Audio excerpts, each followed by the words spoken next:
welcome back to the Everwind Chronicles, episode 82. I am Doug, your Dungeon Master, the out-of-breath Dungeon Master, as I forgot something, was rushing really quick to grab it before we started. We are a group of friends and storytellers telling you a story through Dungeons & Dragons. We are going to be short Chris today. He's sick, unfortunately, but we will do the best we can without him, and hope he gets well quickly. So, alright. Where we last left off, and actually rewinding just slightly, at the end of the previous arc, the party met the group known as the Eldrin, and in the process of meeting that group, they met a powerful angel by the name of Arctherian, an angel who was, at the time, sitting in a dark room, ravaged, scarred, beaten, and broken from the time he spent as a captive in the Nine Hells. And after he had been rescued, he did some things which we'll probably address sometime again soon, but as a punishment he was sent to work for the Eldrin. After some time passed and the party started making their way through Lyrandil, they received a message from the wizard Anduriel that Arctherian had begun leaving his room for the first time after the party's visit. And so a bit more time passed as the party progressed, and they were told by Anduriel that Arctherian had left that realm, and that if Stoic wanted help, specifically if he wanted rescue, to come see him at the Celestarium. The Celestarium being a mystical place where some people speculate that the realm of Celestia touches the material realm. And so the party decided, after some discussion, to go there, delaying slightly their mission to Lyrandil. So after they reached their destination of Fort Relica, and getting kind of a brief preview of Lyrandil and what it might be like, they made their way up towards the Celestarium, having a brief encounter with a man named the Guide, who asked Stoic some difficult questions and told them some parables, and led them the rest of the way to the Celestarium itself. After arriving, after some contemplation, they entered the very simple stone arched doorway into a very small, simple stone lobby of sorts, where they watched a sort of pooling shadow as rising up like liquid shadow and taking form into a great four-winged angel with no face, no hair, who introduced himself as the Angel of Secrets. And he turns his face to Stoic, calling him by name and by his father and mother, who he had not known previously, calling by their names as well. He asks Stoic, "Have you prepared yourself?" And that's where we're going to pick things up. Oh, I'm so nervous. Okay.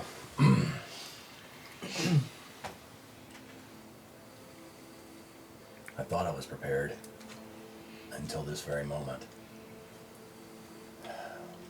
But I'm as prepared as I will be. But if I might bother you a question, how do you know my mother? I am the Angel of Secrets. I know many things. Do you know where I could find her? That is not a secret for now.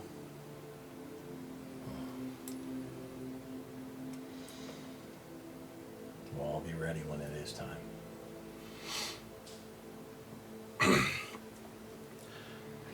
Enter here with only pure intent, for the heart cannot hide here. Enter only with those you trust yourself to, for no dark power may avail you or enter here. And enter only with certainty and commitment, for once you enter, only victory or death await you.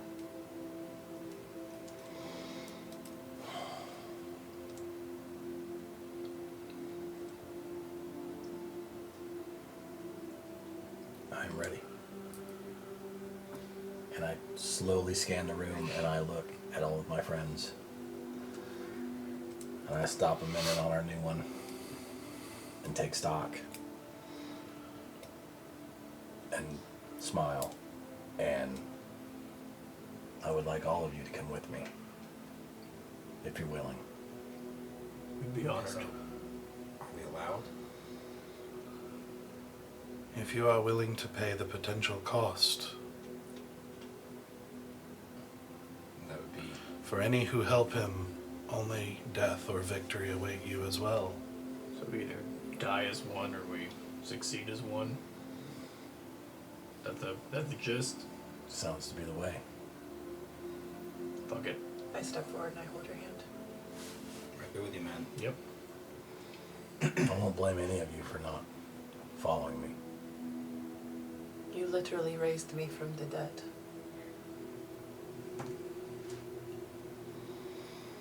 I got your back. Oh yeah, I love you.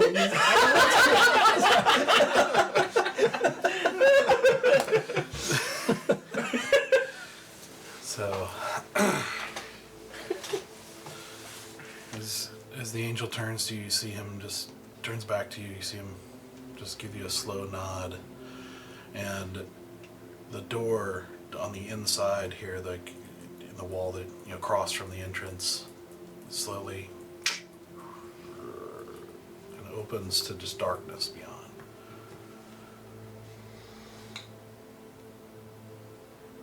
I stepped through it. And the rest of you follow. Yeah. Absolutely. Here we go. I'm so scared. Stoic. As you cross, you, just for the briefest moment, and actually all of you experience the same thing as you cross.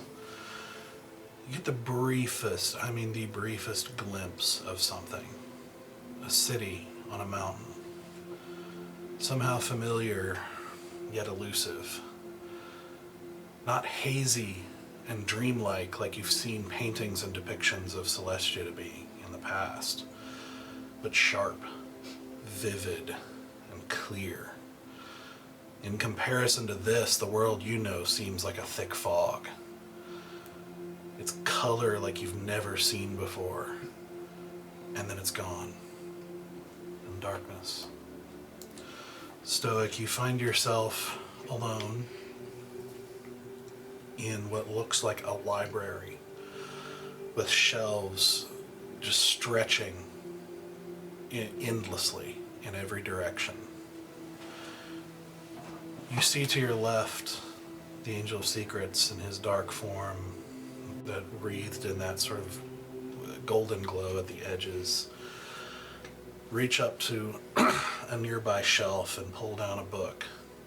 It's a simple book with nothing written on the face of it. He turns it towards you and hands it to you. I take it and inspect the cover, which I'm assuming nothing. Yeah, it's seems to be a simple, leather bound with no title on the spine, nothing written on the front or back of it. Well made. What would you like me to do with this? Open it. Put my hand on his back and cast guidance. You're not there. Oh, I'm not I'm there. by myself.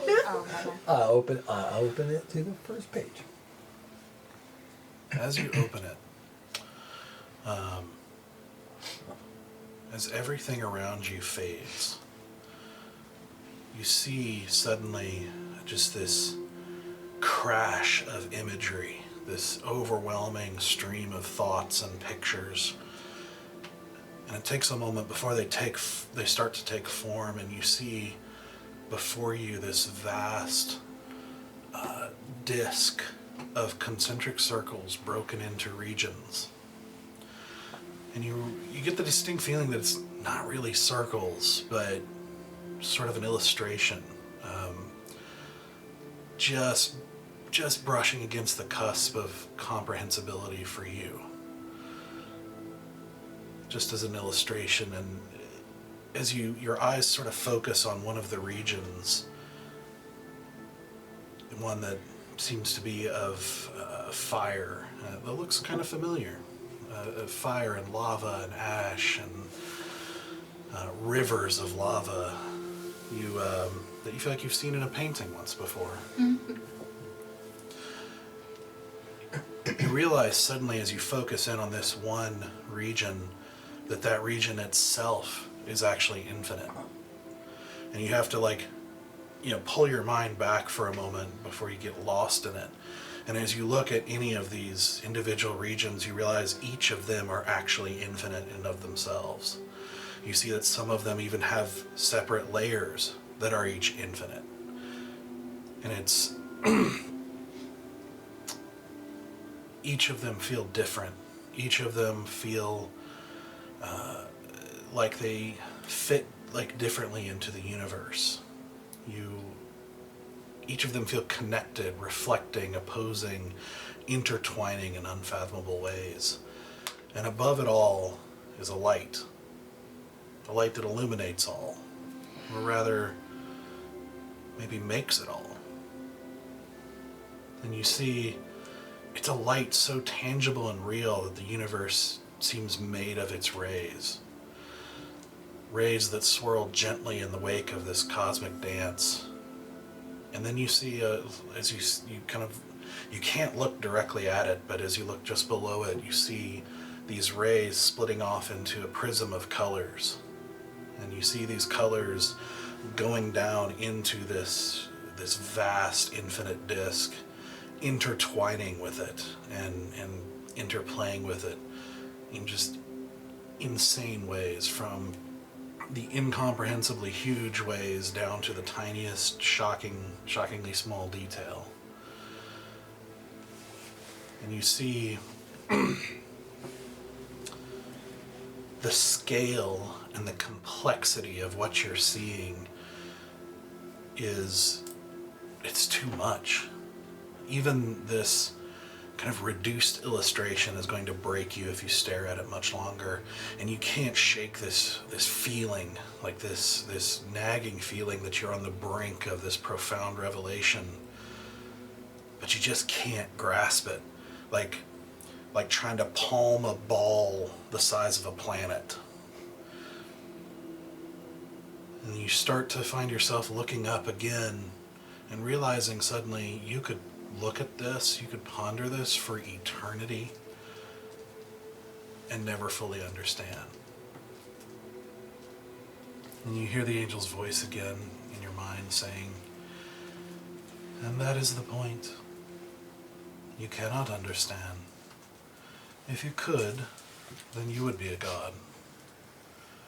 You are not meant to.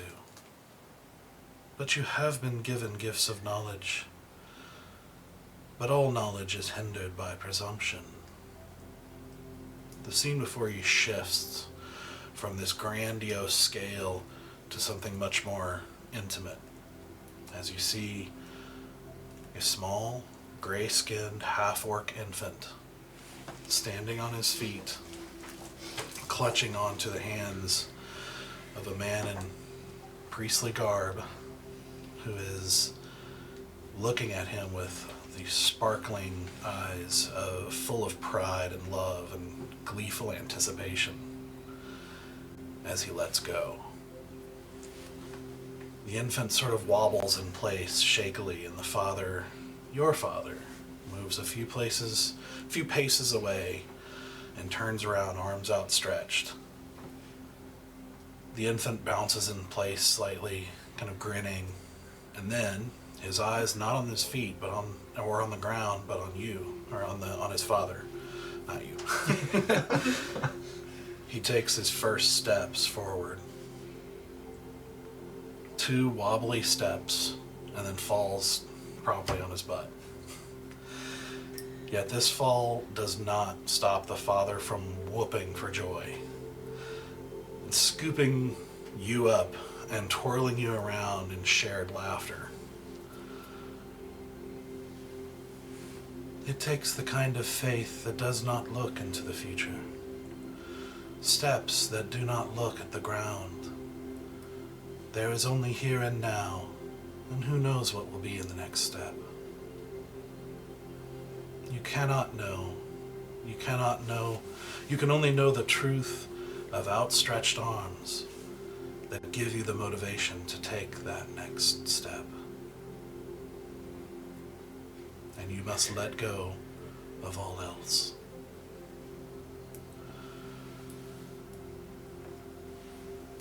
You see a pause as you kind of take in seeing your father again for the first time, and in a younger state, just sort of wrapped up in just joy with you. But the angel continues saying, "You cannot be filled if you are already full. Learning is never stopped by knowledge, but by the assumption of it. Many who think they know something has foolish confidence. Can you not look at these things?" And you kind of see both this scene and the grandiose scale of the universe before you. Can you not see these things and know this is true?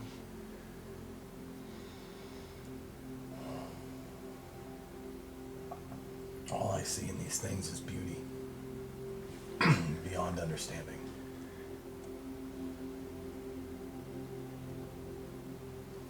But I have also seen terrible things.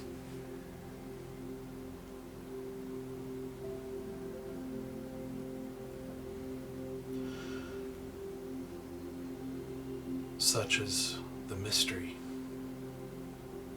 And you must know that if you seek truth, you will spend eternity discovering it.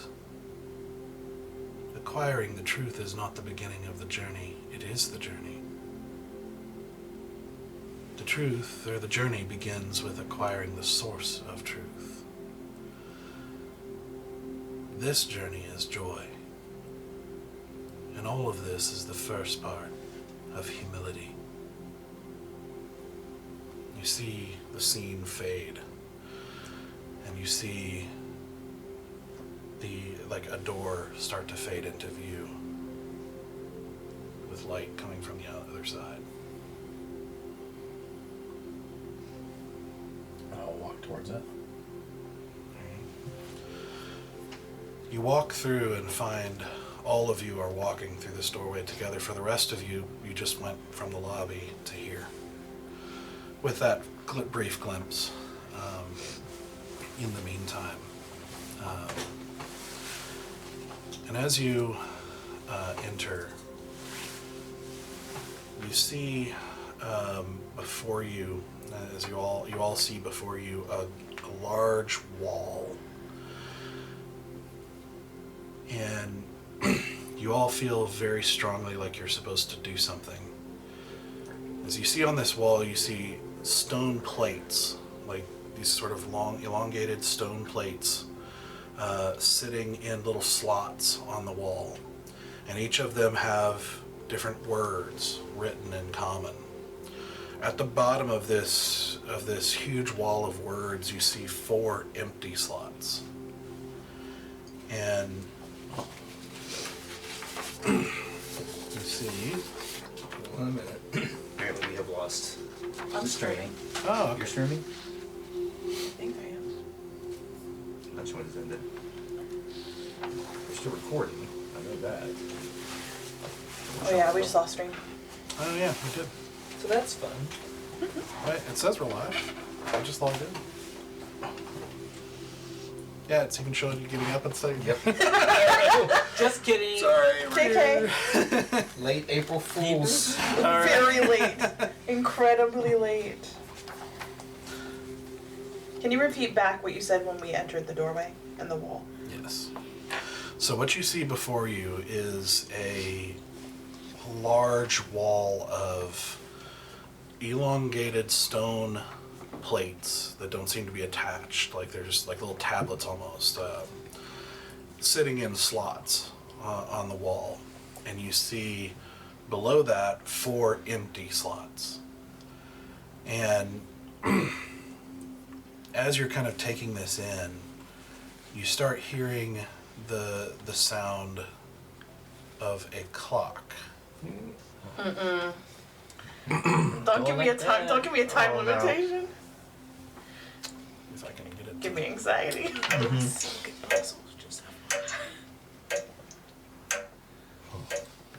So, what would you like to do? Is the angel there? No. Is there anything else? So all these words are in common, just around. Is there anything else distinct other than these words in the wall? No. Just darkness in any direction except for the wall in front of you. As you stare at it, you get the impression you're supposed to fill these slots. Can I do? I don't know what it would There's be 4. like. There's a Yeah, lot that's of the 4 words. blanks at the bottom. Can I do? I don't know, like a religion check. If I like, does this look familiar to me at all? Sure. Nope, natural one. Oh Strong start tonight. Yeah, in the moment of crossing, of being in this place, and being a paladin, this is especially kind of overwhelming, just the thought of this place and just the glimpse that you had, and you're sort of having Yes. trouble focusing and drawing from memory as much, so sorry. no. Is there anything about these blocks, like, does one of them look different, like different fonts, like different wear and tear, like other, like... Make a perception check.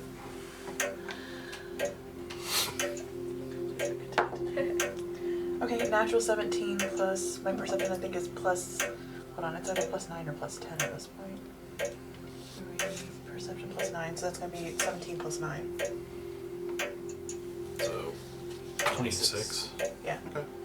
They all look to be identical except for the writing, like, or at least the words. I mean. Yeah. Well, I see moon and family. That's Ildris's plates. I don't know if that means anything. There's only 4 spots though, and there's way more than just 4 gods. Right. So what do they 4? There are 4 things that matter here. Maybe like spring, summer, fall, winter. I see spring. The fall's not there. It seems very pedestrian. This is about I stoic. think there's a certain order. What did they tell you? They didn't tell me anything. They showed me. They showed me everything, and then they showed me myself with my father. But there was never any questions. I don't know what the answer is. Well, what stands out to you? What words stand out to you? Your father, family? Family always stands out to me. Like family I grab family. and You take it off? Okay. As you reach for it and you start to take it off, you don't actually, you can see it's loose and can be removed, but as soon as you remove it, you feel this this sharp pain in your mind, and you take 3 points of psychic damage. Zora. I go, Zora. Ooh, don't touch the blocks, I guess? Or at least I shouldn't touch the blocks. Let's figure out. You get the impression that was the wrong one. yeah. So not So maybe there's an order to it. family. If it wants us to pick one. Yeah, I don't know. Perhaps. What else goes in 4? There's the 4 seasons. There's the 4 elements. Are there any other famous 4s? I know a Fantastic Four. Okay, let's couple into 4s. I try to grab the plate knowledge. Knowledge. Okay. You two feel that sheer pain. I just wanted to get You that out take of 6 I want- points of psychic damage. I wanted to get that out of the Why did gate you grab that one? because he did say a few words. And it seemed like he was trying to press knowledge and humility and faith. Like the guide. Is faith up there? Faith and humility? No, neither. Stoic, roll an intelligence check for me. Alright. 10. 10? Okay. You get the impression like this is something separate. Like as soon as you walk through the room, you feel like it's maybe loosely related, but it's very different than what you just experienced. Oh. Touch the moon. I go up and touch Moon. You also feel that sharp pain. I don't think this is Like about 5 her. I points of think psychic this is damage. about. I just wanted to. I just wanted to try it. I'm sorry. Sure, You know, there's fine. a difference between knowledge and wisdom. Go on, Captain Planet. I got lots of HP. I go grab water. Water? Okay. And you take That rolls 5 out. points of psychic damage. That rolls those out. So you said these are they're in different languages? No, Oh, it's they're all in they're all in common. common. Okay. That was These, a Is, lot. is this piece of paper representative Just of tell like me how so they're that I'll know arranged? that Are they in because 3 you Yeah, it's what on you're the wall. seeing on the wall, yeah. So it's 3 columns of like 10 or so apiece. Mhm. Okay. Does anybody else want to take a guess? Can I see a pattern? Yes, it's 3 columns and rows. I'm aware. I mean, like, word-wise, can I see patterns in these words?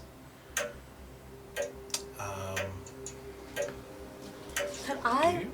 I don't know. That's what I'm asking. Could I roll a religion check just based on like what I have learned in my faith walk? Like what words would be of importance in a place like Celestarium? Family. Sure. Okay. Well, I took out water thinking it was the elements because there's 4 of them. Yeah, so and I family. crossed out all the elements. What else? No. 18. Okay.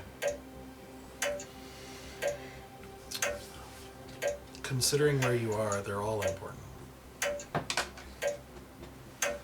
I mean, how do you pick 4? Because I thought the same thing, if they're all important. I see luck.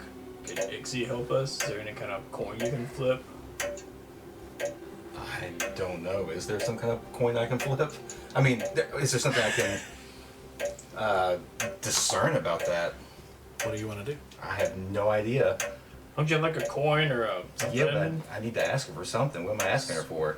Ask her which one to take. Which word do we start with? See it. Can you talk to her I that can way? try it. I don't know if it's going to do anything, They just but gave you Alright. something to look at I- first, right? close my eyes and say, Ixie, Yeah. any guidance that you can Yeah, offer nothing at to this do with time to help us randomly select a word that works? So I don't think Greatly I have anything appreciate to do it. with the visions that he showed me. Do I need to flip for it, or I don't Yeah, know if what you're else doing to the coin. yeah, I'll go ahead and do the coin. Come on, come on, come on. Nope, it's a failure. Tails. Okay. So as you finish speaking, you once again feel that kind of strange, elusive, grinning presence, just briefly, as you just kind of feel, more than hear, you feel the words in your mind of, this is not your journey. Well, she says this isn't my journey, so I don't know what that would mean. Oh. Can I put my hand on one of the slots? One of the open slots? Okay. and like rub and feel like along the edges and around it. Sure. It feels, That's what we're doing. looks, as far as you can tell, looks like. Stoic. You can roll an investigation check. Yeah. What does Chaldron stand for? What's his? Investigation. Life. is- Growth. where's my I take investigation? life. I Life? grab life. 15 Okay. for investigation. 15. Okay. So very quickly, doesn't seem to be any difference. It seems like just 4 more empty slots of what you see, all the other the whole words. So you pick up life. Okay. As you pick up life, kind of bracing yourself for a moment, nothing happens. Oh, And as you hold it in your hands, the word shifts. We got something. Worship. Okay. Is worship one of the words? Why did you not put these in alphabetical order? My brain cannot do this. it doesn't say life anymore. It says worship. Yeah. And worship is not one of the words. Doesn't on he have to do with the sun? Nature. Nature? And growth. Okay. Growth is a word. Yeah, growth is a And word. nature. Yeah, nature is. here? I'm going to grab sun. You hear as this kind of clicking like clock noise happens, you hear one of the clicks kind of take on and like echoing, and you all take 4 points of psychic damage. Jesus! I'm gonna be dead before we even get out the door here. Alright, I'm gonna grab sun. Sun. Light. Yeah. So you have to do it. So as you pull it off, you see it shift. Oh. What's it say? What's it say? Where's? Where? As in clothes, wears. What else? Stoic nature? Is that one of them? I think so. The sun wears light? I go up and I touch nature. Nature. Yep. No. Take 1 point of psychic damage. Okay. Go grab it. Okay, I'm gonna grab light. Light. Yes. You take 6 points of psychic damage. Okay, we've grabbed sun and life. What about truth or justice? Is Or- that something he Or growth. stands for? Or could this be signs of Service. Bogash now? We did No, two because children. no evil will follow us here. Okay. Okay. God, Barney thinks wisdom. I can grab The spring. He's in Children, the god of spring. I think so. Like, Someone grab spring. I grab spring. As you do, it shifts. Wow. Tara writes her notes down. Spring I grab? Spring, no. No. Alright. So, where's worship and no? Are they- Spring there's is one up. more. Okay, One more point. Children No is regrets. sun, life, spring, No, where's worship? and isn't it growth? I think so. Grab growth. I will grab growth. Okay, as you do. Tara's obsessed with notes. Mask. So what do we have? Worship wears no mask. Mask. Worship wears no mask. Put them in that order in the slots, right? I agree. So you put them in. Yeah. In that order. As you do, the clock stops. You see a kind of a ripple across the words as they all sort of disappear, leaving a blank wall for a moment, and then shifting into a door. Okay. Gunsta. You alright? Everybody good? I don't feel great already. How are you hurt? I just put a hand on you. What do you need? are you Hold on, sorry, let me get back to my. Here. I'm a little down. I'm at Yeah. 36 right now. I mean, I can be okay for a little while. How many do you need? I need to get back to 43. Sure. 4, 7. Alright, I'm gonna cast Cure Wounds on you. Joins? Yeah, that's very helpful. Oh, yay. We're just gonna pull from the pool. So that's Yeah. 13. Oh, they just need 7. Yeah, 7. Thank you. Okay, before I go to the door, I would like to try and cast my light orbs. It's a cantrip. Okay. So you cast it, and just in front of you, these orbs of light appear. Okay. And then I let. Oh wait, no, actually, yeah, you can't. I'm sorry. I took Had a feeling. Wanted to test it. Yeah. my bad. Momentary brain fart. Yeah, you reach in to cast it, and nothing happens. You don't feel any of that familiar surge of power. I had a feeling. Okay. Doing okay over there? Yeah, I just was testing a theory, and I got nothing, guys.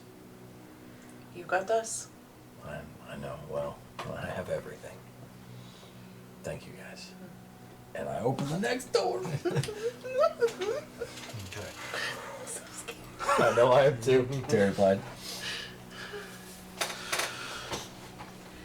You walk through the next room, and Stoic, once again, you find yourself alone. Oh no. You find yourself facing a wall with the engraved words of "Worship wears no mask."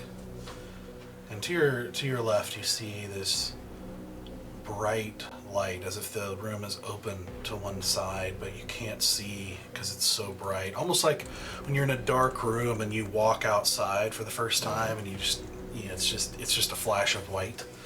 That's the kind of feeling you get from that. So you can't truly look that direction, but you feel like it opens out into something.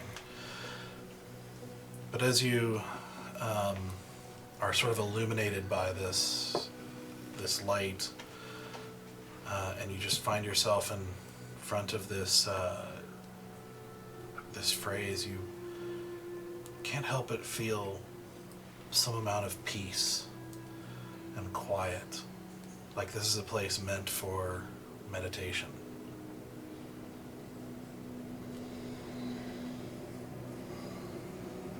And I'm alone again.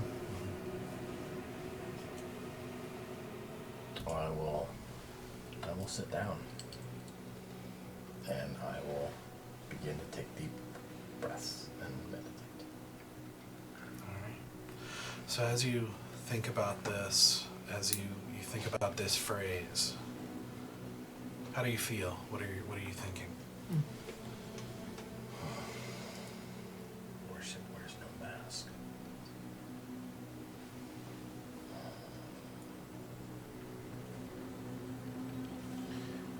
I am thinking about the mask that I feel that was put on me during my time at the temple, and that it was ingrained into me to have blind faith, and that it was not a mask of my choosing,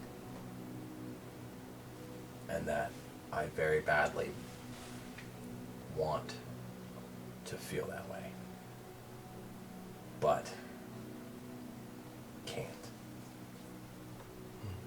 and am envious of those that have blind worship.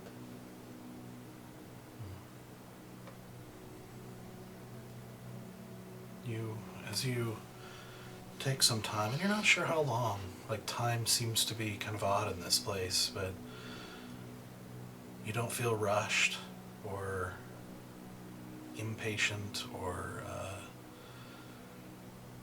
like it's going too slow or fast. You just think about these things, and after a time, just sort of gently interjecting into your thoughts again, you hear the angel's voice again as he says, "Masks are worn for fear of being seen. Deep down, you know how twisted and broken you are. You know your potential for evil, and you know the evil already realized. And you know that if others saw, you could be hurt. This is the fear of vulnerability you have learned. The shadows are alluring because they obscure the truth of you, and you perceive that you cannot be hurt. But this is false protection. Comes at the sacrifice of being known. And to be known and accepted. To be loved thoroughly and completely. To be known better than you know yourself now. To rest in the truth of you. And to let go of your self-deceptions and doubt. Because you have found uncompromising, whole love and belonging. That is peace. And so there can be no peace with masks.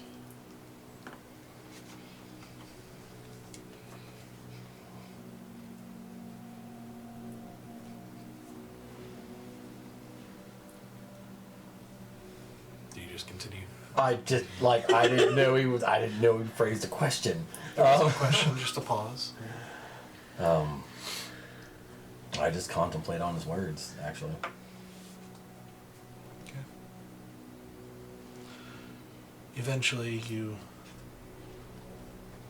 you continue to contemplate and try to absorb what he's saying and reconcile it with your past and your present and everything that's been happening, eventually you open your eyes and you see another door in front of you.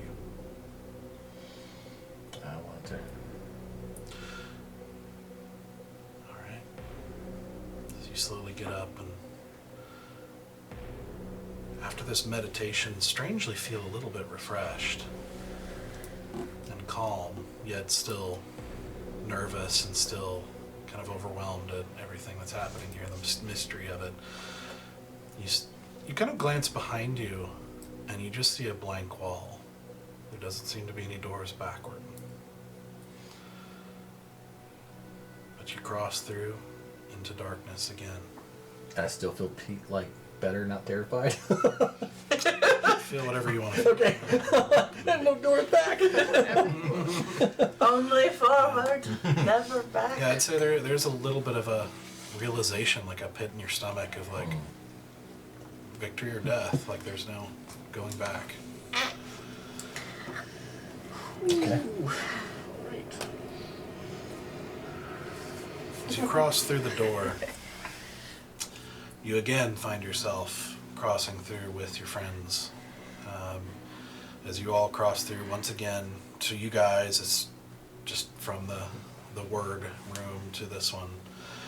You find you are all standing in a pitch black room, a darkness seemingly impenetrable surrounding you, except for the small circle of light that seems to be emanating from a sort of probably about 4 foot high pillar of sorts with a rune. You're not sure what it means or what it, just a rune of sorts kind of mounted on top of it that seems to be giving off light in this area. You look back and you only see just the circle of light just barely covering where you came through, but it's just solid wall now. You see there ahead of you at the very edge of the light seems to be another pillar, another 4 foot pillar. What would you like to do? What do you mean there's like a rune on top? Like, is it like a statue? Like a cube? No, it seems to be a symbol of sorts. Like you've seen runes that you don't but understand like, before. Is It's it just carved into the pillar or something? no, it seems like a separate piece that's been set on top of the pillar and is giving off this light. How far away are we from that pillar of light at the moment? You're right by it. Oh, it's really? It's not a very big circle. How far is the other pillar? Well, how about I show you? Yeah! I hope this works. This is my first try with dynamic lighting here, so we're gonna see We how got it this. goes. You can do it. We can do it.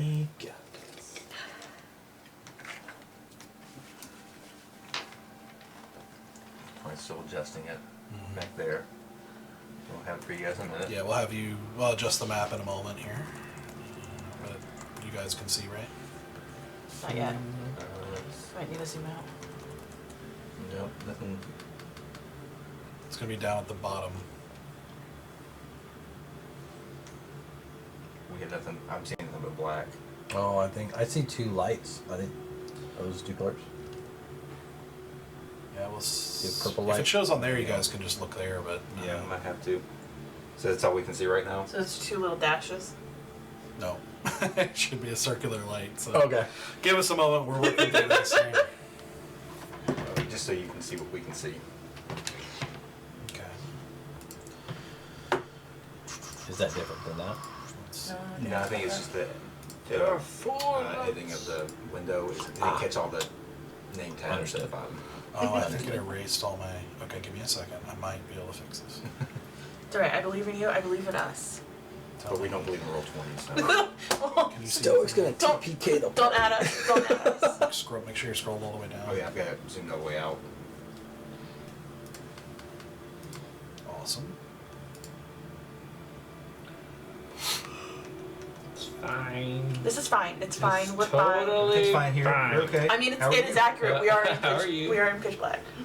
Stupid conversation So anyway. what you guys don't know is secretly, Bolgash convinced Stoic to take you all into a trap. See that tracks, that tracks. Yeah, okay. Yeah. Tonight's the TPK night, gotcha. Yeah. Yeah. No. Stoic, I thought we were forever loves.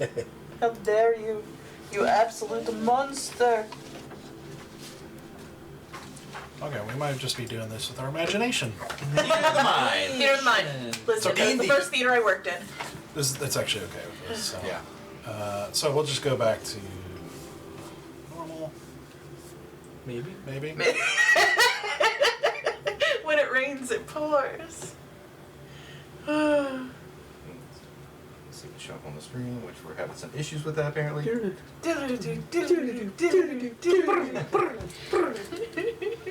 We are struggling tonight. Yeah. Internet is not our friend. There we go.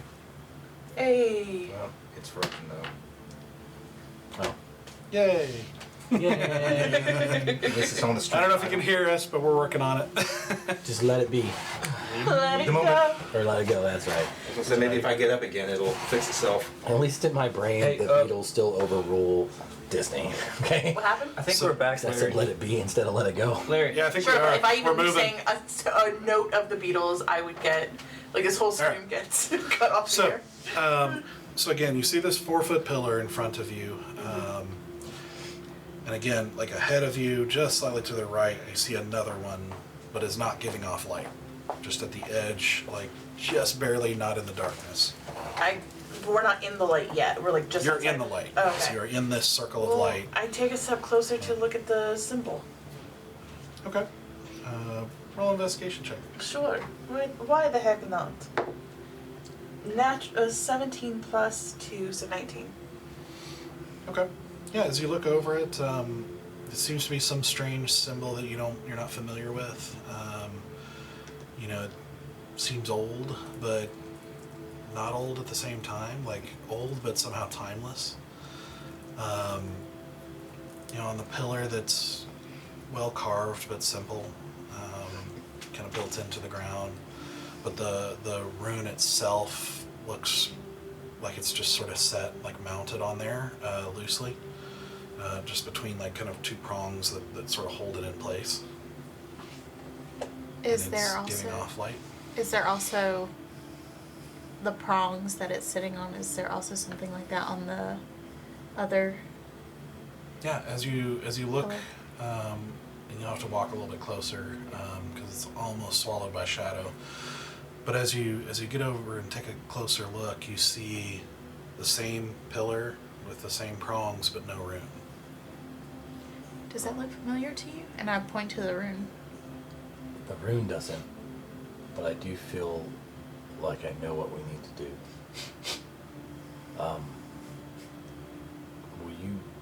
Will you place one hand on that pillar? Sure. On the one with the rune? Without the rune. Okay. Okay. I'll go up to that one and And then I'm gonna take your other hand hand, on it. and I'm gonna reach out to the rest of the party. Sure. Can we make a chain from one pillar to the next? Because I know you said forward and to the right, but I don't know how far away. Yeah, it's only like 20 feet, give or take. So can we make a human chain to it? You could, sure. Yeah. I'll put my hand on I guess we're putting on the rune itself, or just the pillar. We're gonna pick up the rune, but it's gonna go pitch black once we do. Okay. And I think that we all need to be touching so that none of us get lost. Sure. Yeah. Okay. And then we'll hand the pillar Yeah. down the chain. Link. Okay. We're just Maybe gonna fire. We're just gonna. Link arms. Fire line it? Yeah. Yeah. And- Whoever's picking up the rune, it Yep. Okay. I, So you're picking up the I rune? pick it up. Okay. So the moment you pick up the rune, everything goes pitch black. No dark vision, nothing. Like it is just pitch black. And you start hearing movements like around you. And like who's next in the chain?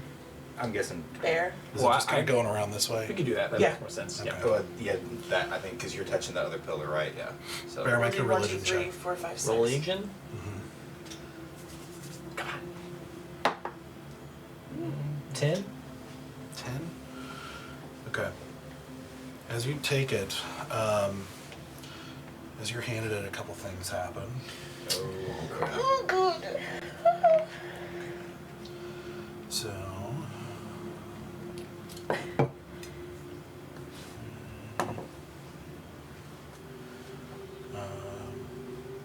Alright, easy. Is somebody managing easy? Oh, that's right. I guess I'll take care of it. Why not? Sure. Yeah, you're not doing anything else. Not at all. I'll just take care of everything else. Everything I'd else grab from my that. laptop if I thought about it. So I can run both characters. We can kind of tag team this a little bit. I can do it too. It's Alright, whatever so- you want to do. Okay. Easy. You hear something. You hear like a grunt from Easy as Asura. You also feel what feels like this slash into your shoulder as you take 4 points of slashing damage. Bear, you take the rune from Valen, and you suddenly get this feeling like this is not the right direction for this. Not This the is right- not right. I give it back to Valen. Want me to put it back on the Put it back. Put it back. Put it back. Put it back. put it back on the pillar. All right, so as you put it back on, the light, instantly fills that little small space again, and the sound of movement goes away. Sorry, guys. You Apparently, see Asura's kind of bleeding from the shoulder as you see like Easy kind of holding his rib in pain as he took 2 points, I think. is what I'll it is. manage his hit points because we can't do anything with 66 it. total, so he's at 63 now. You mean 70? He's at 66? that was the wrong way, guys. We need to go the other way. Taking the rune to the pillar is not the right way. Apparently. And what's the other way? Take the pillar. Like, to be more clear, like you basically feel like that's not the right rune for this pillar. For Wrong rune. What? Wrong rune. Like the rune is where it's supposed to be. That's We not need the to right one find- for the next one. We need to find another rune, guys. That one on this one doesn't work. In the dark. Apparently. I feel like I'm going to be rather useless in this endeavor. I take out my rope. I start to make a little harness for myself. Could you give me some assistance, Bear? What do you need? Yeah. Could the White Claw come with me? It's gonna take me 10 minutes. Well, actually, Okay. she's never not even mind. here. Yeah. Never mind. I'm gonna pull out my, or I'll cast it on my Ring of Warmth light. Okay. Does that do anything? Does that give us anything? So as you do, you see the space you're in gets slightly more illuminated, kind of reflecting the light, but it doesn't seem to penetrate the wall of shadow around you. I am apparently a child of shadow these days, so I hand rope to Bear. Bear, do not drop me. This is how you all met. It's really how we met. And he dropped me into Raging River, which I almost died, and Stoic saved me, and my infatuation with him started that day. So I would like to point out that this is a full circle. We attack full circle. Yeah. Please do not drop me. Yeah. Are you climbing on me? What's happening? No, I don't know where I'm going. Okay. Do you want this? And I'll take off my ring and I'll give it to you if you want. If you Sure, need I'm any not more going to light. attune to it for like any of its warmth properties. Would it still Would it work? give well? light? You can't attune. No, That'll take Yeah, an hour. no, that I'm not trying to attune to it. I'm just trying to see if it still functions as a light source since you can cast light on it. Yeah. I don't. Well, since she cast on it, yeah, that would still work. yeah. Okay. But as you walk up to the edge of the shadow, it doesn't go any further. It seems to stop right there. It's going to stop where the darkness starts. I will. And I can only cast darkness, so Who's going with you? Just you. if anyone wants to come with me, they can. But I've harnessed myself up right now. Alright, well, I'll cast guidance on you. Okay. And I'm going to take out my Kopesh sword. And I'm basically going to do this like 3-point crawl where I just like slide. I'm going to start to slowly walk into darkness and slide my like sword out in front of me to like feel for things. Like a walking stick. Kind of, yeah, but like Okay. scraping along the What whatever. direction are you going? Up, down, left, or well, there's no down because that's the Yeah. wall, but left, right, up, diagonal. Which way should I go? The pillar is ahead and to the right. So, to the left, To the left. forward to the left. Everything I own in a box to the left. Okay. So, for this, so this is where. So, what I want you to do is, I want you all to roll initiative. This is not combat per se, but we're just this is how going to help keep order of operations here.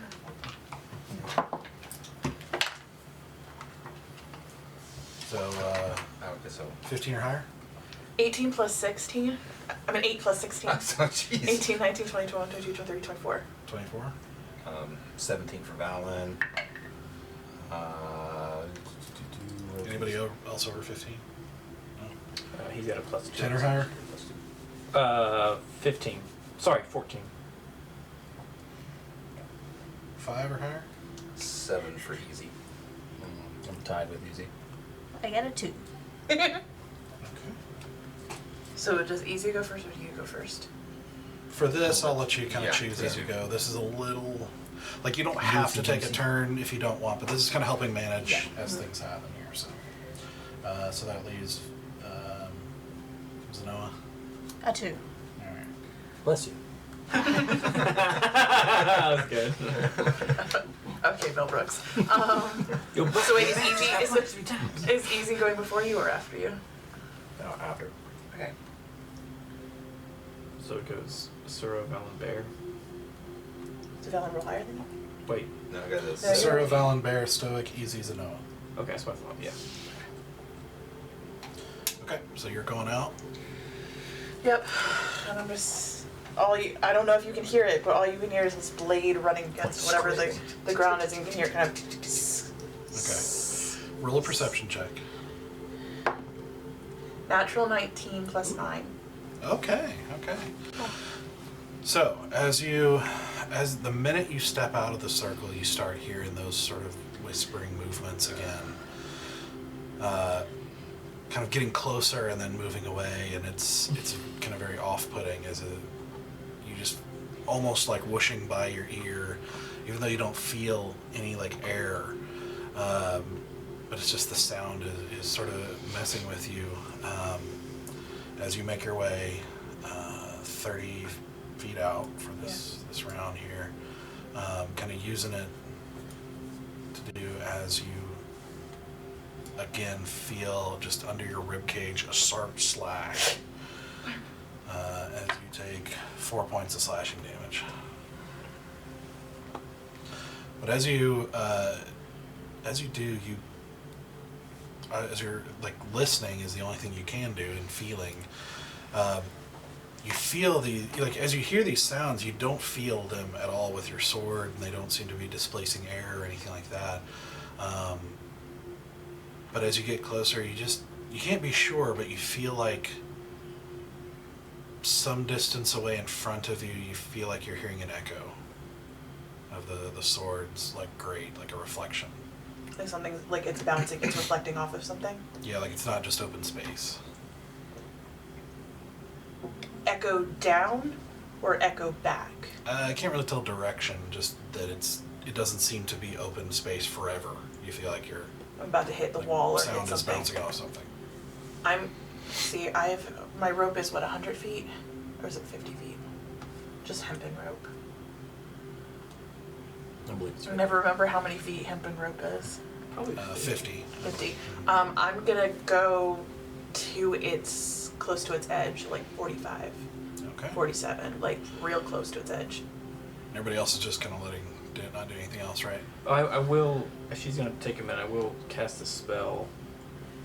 Well, this is kind of happening still in kind of combat time, more or less, so there's no like, are you pausing, or are you just staying put there, or are you keeping moving? No, I'm keeping going. Okay.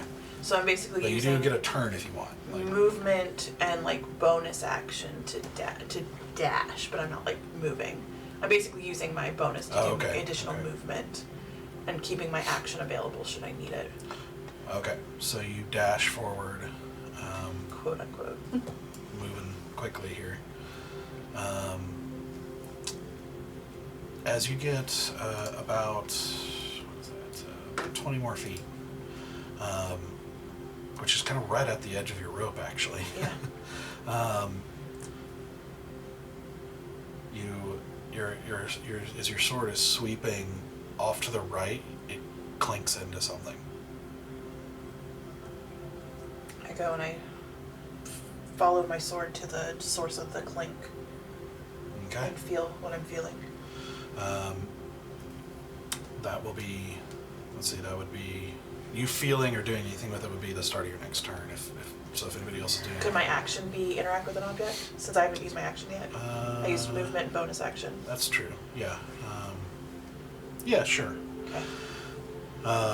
So you go over and you quickly follow like where your sword touched and just kind of grope blindly, and you feel another pillar, and you kind of quickly follow your hands up until your hand grasps like what feels like a rune in your hand. Is it in a hook right now, or is it just sitting on top of the pillar? Just kind of loosely sitting on top of it. Can I still interact with an object? I would say you could take it if you want. You could pick it up, but that's about it. Okay, I'm gonna pick it up. Okay. Nothing happens. Okay. That's all I can do right now. Okay. Anybody else do anything? How much? So the radius of the light that we currently have is away. About what say the radius was? You're seeing from to the edge of the circle from the pillar's about 20 feet. Okay. I mean, I can't see anything in the dark, so I'm just gonna look around the ground and see if I see anything that might resemble something that would be a rune or anything that within the light. Just because that's all I can really do right now. You roll a perception check. Okay. It's 15. Yes, or 16. Okay, +1 on my wisdom. 16? Yeah. Okay. You look around and you just see very clean, kind of well-made stone slab flooring, with the pillar in the middle and the other pillar at the edge of the darkness. And it doesn't seem to be anything else except for just the edge of the wall behind you that's blank. Yeah, doesn't seem to be anything else. That's all I'm doing. And you actually don't even hear like any movement or anything like that. Only she does. So Okay. You heard it when the light went out, but seems to be only when you're actually in shadow. But I will cast. Well, I'm going to use not a spell, but like my paladin thing, the divine sense. okay. So any celestial fiend or undead within 60 feet that's not behind like total cover, I'll be able to sense. Okay. It's kind of what So- We are in the Celestarium. As you cast this, it's sort of overwhelming. Okay. It is everything about this place. It is just everything everywhere is celestial in nature. Celestial. I'm not getting any sense of like any fiends or like the thing that hurt Asura. I'm not getting any sense of where No. that is. Mhm. Okay. Is Glaive with us? No, curiously. Huh. No, Glaive! She's just out there with the old man in that shadow. With a guide. Yeah. Kicking it. You could have swore she walked in with you, but Oh, she's not here. Good boy. That's not good. I don't like that. I want my NPC best friend. Okay, so with that, it comes back to you as you pick up the rune and kind of are feeling it in your hand, and you probably get the impression that something's happening. That this is not something that Yeah. this is similar in size at least. It seems from your fingers, you can't tell for sure, but it seems different than in shape than the other one. But it seems similar. As you take 1 point of slashing damage to your thigh as you feel it cut.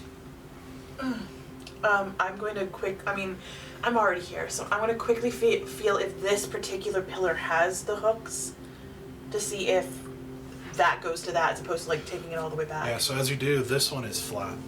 So It's there's just no... like a, Oh. just a flat topped pillar with And that there's he was yeah. just sitting on. Gotcha, and there was nothing to like hook onto it. Then I'm just gonna grab it, grab the rope, and I'm just gonna like movement and then dash my way back, like as fast as my legs can carry me, just like pulling the rope, like following the rope tension back to me.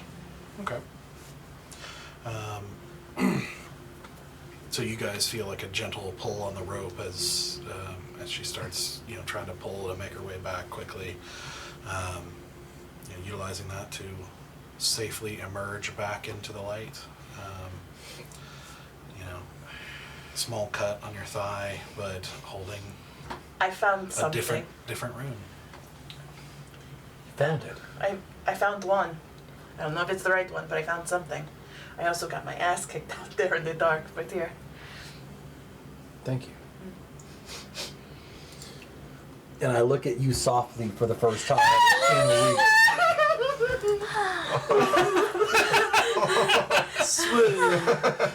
Listen, okay, Asura's still in a weird place with you right now, so she doesn't swoon, but Tara's gonna ship her own character for an eighth of a second. Yeah, so is Stone, but he appreciates you doing that. Sorry.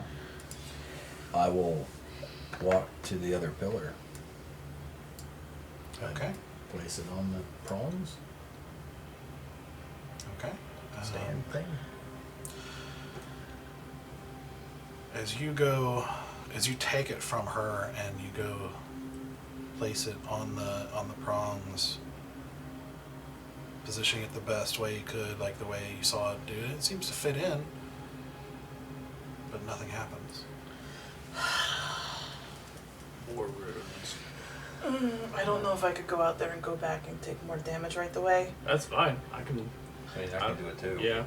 There's more of us out I'm there. just gonna show Valen basically how I was moving to like find the. Mhm. You're going to hear an echo. You're going to hear some crazy shit in the dark, and you might touch something. I don't know. I don't know if you're. Stoic, make a religion check. And you were using your short sword to kind of go Yeah, up and down. yeah. Well, basically, Run what I across was the doing ground. was literally like dragging it along the ground Yeah. to like basically like give myself a lot of Like a walking stick. surface space. To, like, and I was 15. Okay. You as you put it in, nothing happens.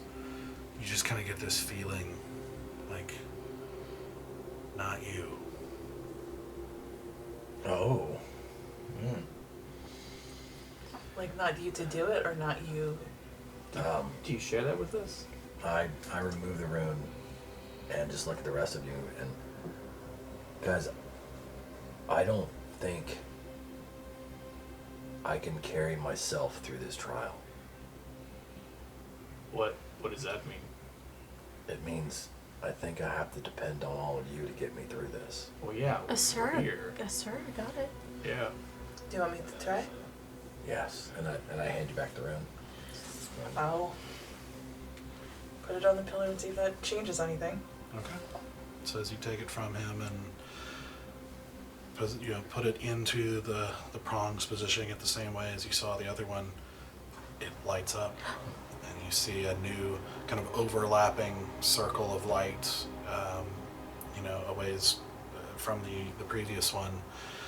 And as you kind of blink for a second with this new illumination and look around, you see just more kind of stone floor around this light. And then there off slightly ahead and to the left, you see another pillar without a room. Okay. Yeah, and I showed Evelyn how I traversed the space. Yep. I'll take the rope and make sure I'm secure. Tie it around, I guess, tie it around my waist and Not yet broken. take my quarterstaff and then go into the dark and kind of do the same thing, sweeping I'll motions. say a prayer over you, guidance. Guidance, okay. For as you look. Oh yeah, I need these guys. That's one round, right? Guidance? It lasts for a minute until you use it. Okay, until you use it, yeah. Okay. So, yep. D4? Yeah, D4. Okay. It's a question. Yeah. Well, question. Did you use all of your rope to get out to the pillar where you found the rune? Yeah, I was pretty much on the edge of the rope. Is it still tied on you? No, I just tied it to Bella. That me. I'm gonna walk the loose end of it if you're standing next to the new lit pillar, and I want to measure the distance between that pillar and the old pillar Okay.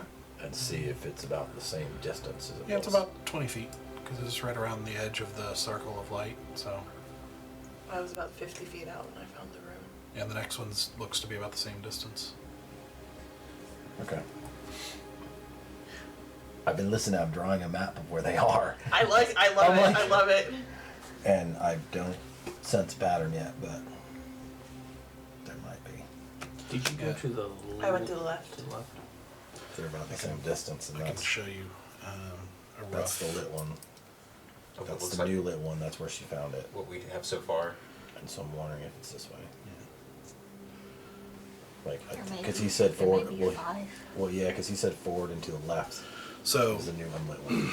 this is a very crude illustration, but that's more or less like that. These are the pillars. That's the circle of light. You went to the edge and illuminated the next pillar, and so you have this kind of overlapping circle of light here, and then you see the new one On the right edge. there. Yeah, slightly to the left, but Okay, I that's see. about. Is that the that's one? That's the about one she where- got the rune from. That's a different No, one, right? this is that a new one. one. Oh, that's This to is the the one that left. you just put the rune into. No, I went out to the left. She from went to, that. yeah, to the Yeah. left. Oh, she she went went- hard left. Okay. Yeah, I went she hard went. left. She went hard So- left this direction. Yeah. Okay. Started. That's the second lit one. That's where she found it, and then the other one was Further forward down, to the technically, left. but yeah. Well, yeah, but I'm trying to see if there's a pattern where we can gauge where the next one. Do you want me to go left or go right? Do we want to keep going left? I would think go right. Go right? Okay. Okay. Right from the new pillar, or Yeah. Yeah. I mean, the, From the the new- newly lit pillar. The The newly newly lit lit pillar. pillar forward and to the right. Wide berth. Yep. Okay. So you plunge out with the rope intact there, making your way out 30 feet. More reach Hold with on the staff, just a don't you? second. I'm kind of curious. For 2 rounds of it, can I spend 2 key points to do patient defense to take the dodge action? That's Well, one at a time, right? right. For two rounds. If we go, no matter what, for the first 2 rounds, I'm out in the dark. I just want to. Yeah, just remind me next round. Okay. Yeah, just one round at a time. Right. You also have okay. way more movement than So, me. Yeah. I just want to make sure I'm covering my bases. Fair, no fair. Totes. yeah. So how far are you wanting to go? As far as the rope will let me, until I find something. Okay. Do you have any rope? So, Do we only have 20 feet of rope? No, we have 50 feet. Okay, I mean, so- I'm just using my 50 feet of Okay. rope. Well, I do. I'm pretty sure more than one of us has rope. She has So- rope, so we can I think tie I've got rope. rope too. We can tie rope to that yeah, one. extra to 50 get you feet if you further. want to do that. Let's do that. So as you take off running, trying to use your sword to, Well, because you're moving relax. fast, unless you want to move slow and take you'll be Um, careful about it, but that's more time out in the dark. So Yeah, I will probably it's hard because slow for me would be doing 30 feet. Can I just kind of move that pace, like normal pace for everybody else? Slow for me. Your movement. 55. So about moving half my speed. Be Basically. round down, so the About half my speed. 25. Okay. Yeah. Is that what you want to do? Sure. Let's do it. Alright.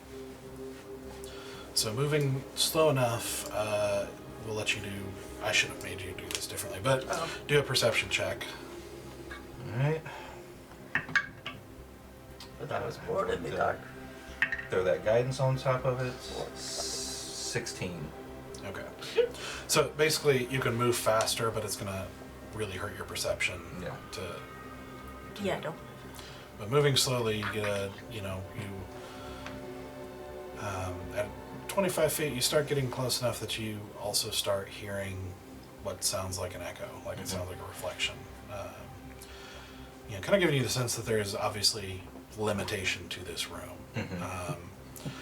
As you feel this blunt crack into your knee as you take 4 points of bludgeoning damage. Okay. Okay.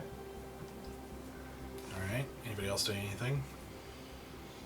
Did we hear the like crack? No, you would have heard him if you grunt or anything like that. You would have heard that. Did it feel like something hit me, or did it feel like I hit something? No, it felt like something hit you. Okay, Because gotcha. you also, the minute you plunge into the shadows, you start hearing these movements kind Sure. of coming in and out, closer and further away, and all around you. I've got my sword out still, and I've got my hand on the rope to feel the movement of the rope. Yeah, I'm gonna come over and grab the rope with Bear, Okay. just so there's two of us on it if we need Yeah, and to. I'm literally on the lip of darkness. So if I feel like anything goes wrong on this rope, I'm coming for him. So Okay. I keep going. All right, going back to you. Roll. At this point, so you just keep moving forward. After you think is about 15 feet more, Sure. your sword hits something. Okay. And follow it's my stab, but follow that down Oh, to stab, where, sorry. that's semantics. Follow it down to the end and start feeling around for whatever And as you do, hits. you feel just wall, it's like stone wall. And nothing on it, just, okay. What direction does he feel it? Like in Went front of him or right. to the side? I don't know, what do you want to do? I mean, just right now, it's just kind of your immediate reach here. So when I was kind of sweeping my staff, did it feel like I hit it forward or to the side? Like I think that's what we're... directly out, Okay, yeah. so like straight forward. Where did you find it? On the ground or On on? a pillar. What if you're attached to a rope? What if you just start walking the span? That's You're actually gonna what I was thinking. hit. The rope's gonna hit or connect Yeah. with a pillar. But as you do, you feel a slash on your bicep not a slash, sorry, another crack of dull damage as you take 3 more For bludgeoning doing the damage. first one, but disadvantage because I'm doing patient defense. It didn't seem to affect it. Doesn't okay. That's Imagine. Yeah. And it's Alright. interesting, I got slashing damage, or slicing, piercing damage, and you got bludgeoning Yeah. damage. Sorry, what was the damage on that one? 3. 3. Okay. Do you know what I mean though? Yeah. So I yell out, and hopefully they hear me. Found wall, left or right.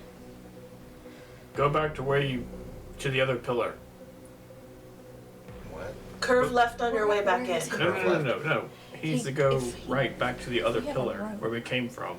He's still going to have to takes come the back rope to this us. That's what I was thinking. Curve I- left just a little bit on your way back in. But let's see what happens. Because you went to the right side, right? Yeah, I went hard. I think hard right from the new pillar that is newly lit. Yeah. He would go around. I think it's gonna be behind us. I'm just saying, I want him to come back, but I don't want him to come straight back. I want him to come Yeah, swooping right. back And to, I in think- case he hits a pillar on the way back. This is quick. Are you paused? Yeah. What's... I go left and kind of make a. I'm not keeping the rope. Well, I guess we. I start. I'm starting to I'm make gonna- a slow turn left. I'm gonna start tapping. I'm not going straight back, but I'm going like that. And I'm gonna start Okay. tapping my sword in the light, so Just that you can hear. it. So you Okay. can hear. tapping. Okay. So you go, which is up, like left Yes. is kind of going up. Yep, and You doing just that. kind of curve back. How far up are you curving? Uh, Like how far up? yeah. For the sake of ease, how far up do you go before you? probably 15 feet. 15 feet up, and then I start curving back. 15. Okay. Roll a perception check. No, that's not good. That's a 7. This is going to be well, let's see here, because you stopped, you interacted with people and all that stuff, and now you're moving again. So you say this is the third turn here. Yeah. So, what did you roll? 7. A 7. Yep.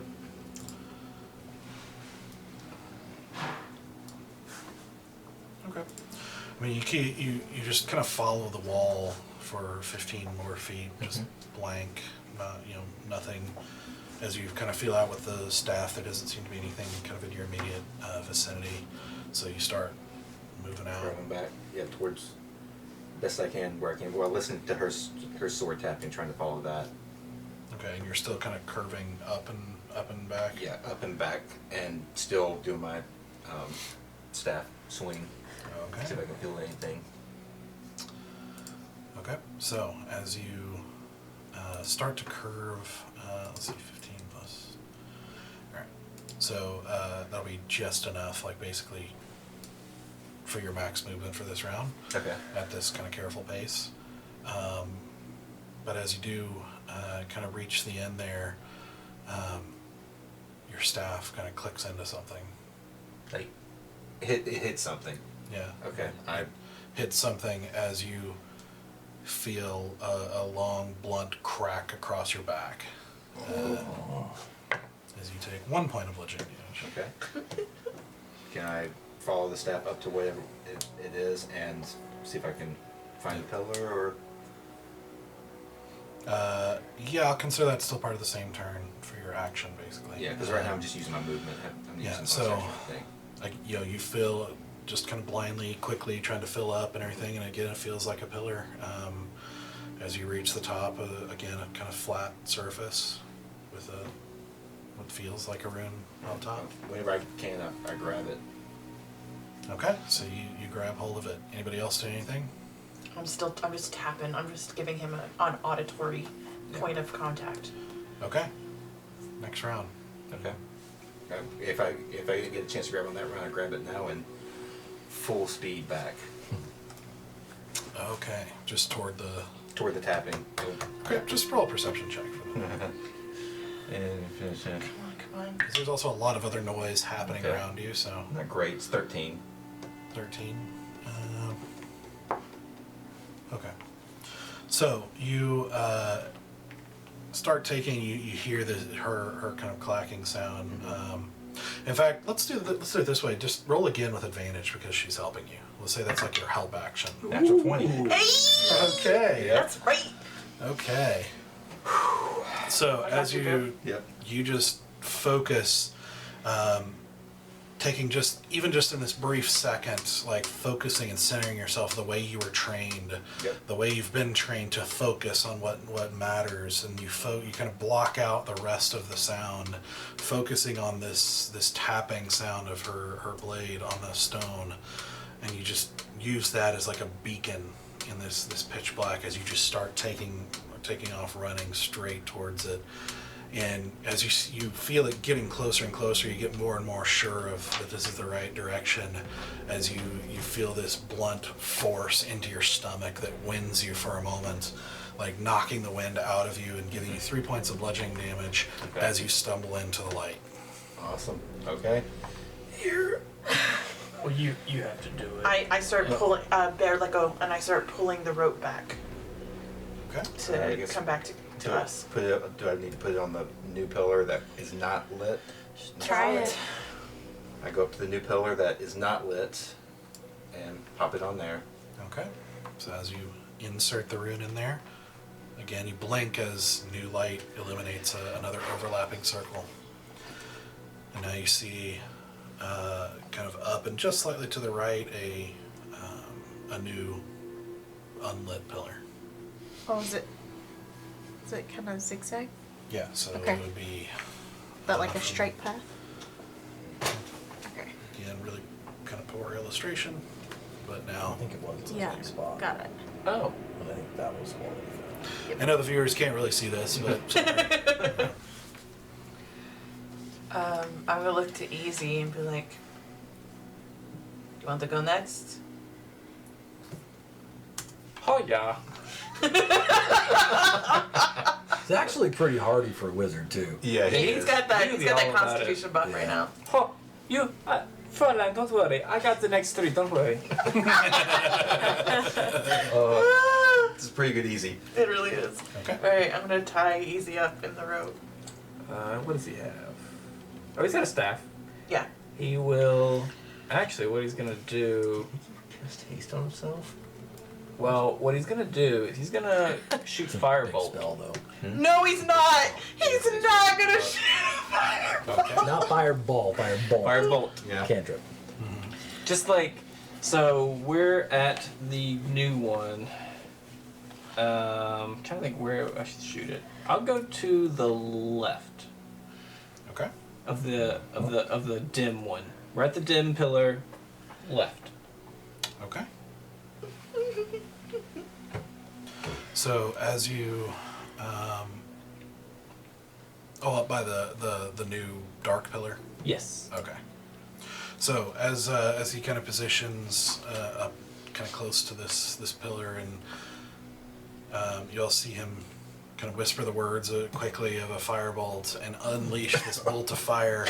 You see it, the whole, like the fire, just this brief orange illumination in the circle of light that you're in, as it is swallowed entirely by darkness, and just a moment later you hear a like of what seems to be hitting a wall, That's our easy. but nothing else. Didn't see it. Oh, usually that works for me. I don't know why it's like. Yeah. Okay. I take the rope and I go. I'll go find it. Don't worry. Cast Mage Hand. Because He would Easy cast would Mage Hand. absolutely Yep, cast he would Mage Hand. definitely cast Mage Hand. Yeah, the Mage Hand comes out like a upside down high five, like going in concentric circles around me, feeling the ground. Right before he leaves, I would also cast guidance on him as well. Oh, is it at will? Doesn't Lasts for a minute, yeah. It's a cantrip. Okay. He would know. It lets you do actions, but he doesn't like feel Right. with it. So Okay. he's not going to be able to use it to feel like and get enough. If he felt something, he wouldn't Okay. know. Okay. It doesn't give any sort of sensory information. Well, Yeah. fine. I'll just do the staff. Yeah. All right.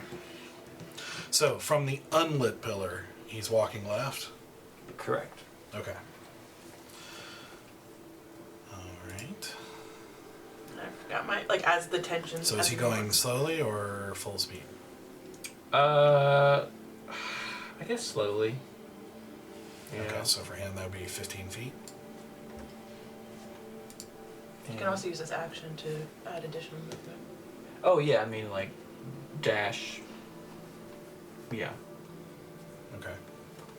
All right. Roll a perception check for him.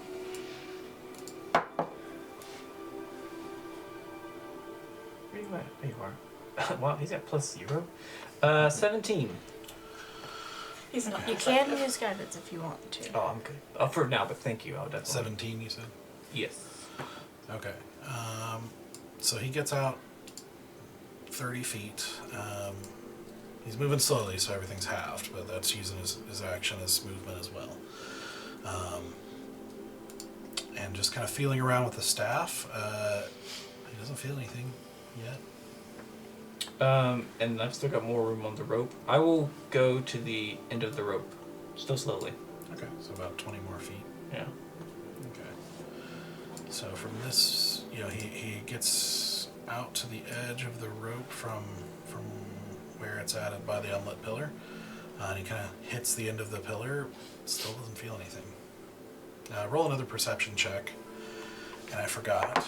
He should be, for both of these rounds total, he's taken 5 points Oh yeah. I can go of there. damage. The first one is cold damage, as he's just hit with this kind of Resistances.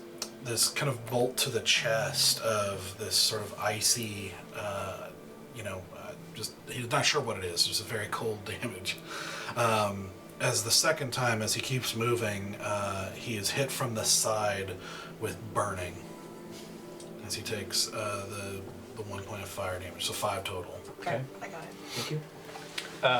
You told me to roll again. That was a 13 perception. 13. He starts to hear what sounds like a reflection of sound from ahead of him. Is it further out than 50 feet? You catch the pattern of the type of damage. You gave us additional rope, right? 50. I'm gonna before that rope ends in darkness, I'm going to loop knot the additional 50 feet onto onto another rope. Yeah. Okay. And I'm going to hold that point of rope, and if he moves any further, I'm walking with it. Out into the darkness? Yeah. Okay. And just hoping that I am okay by the end of it. I'm just so afraid that this knot is getting undone. Okay.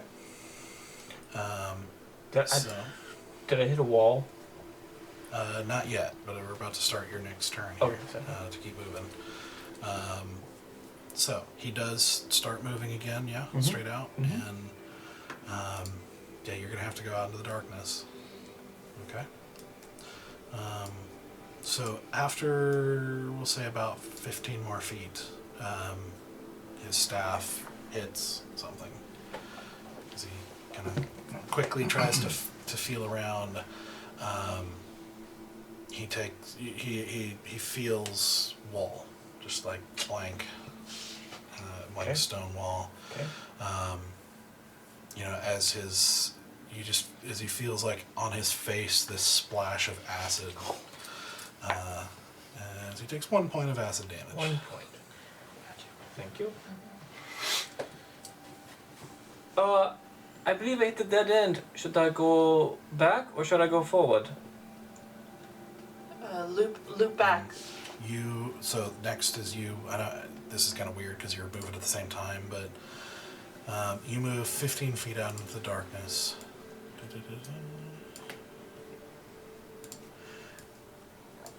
And then you feel a slash across your back as you take 1 point of slashing damage.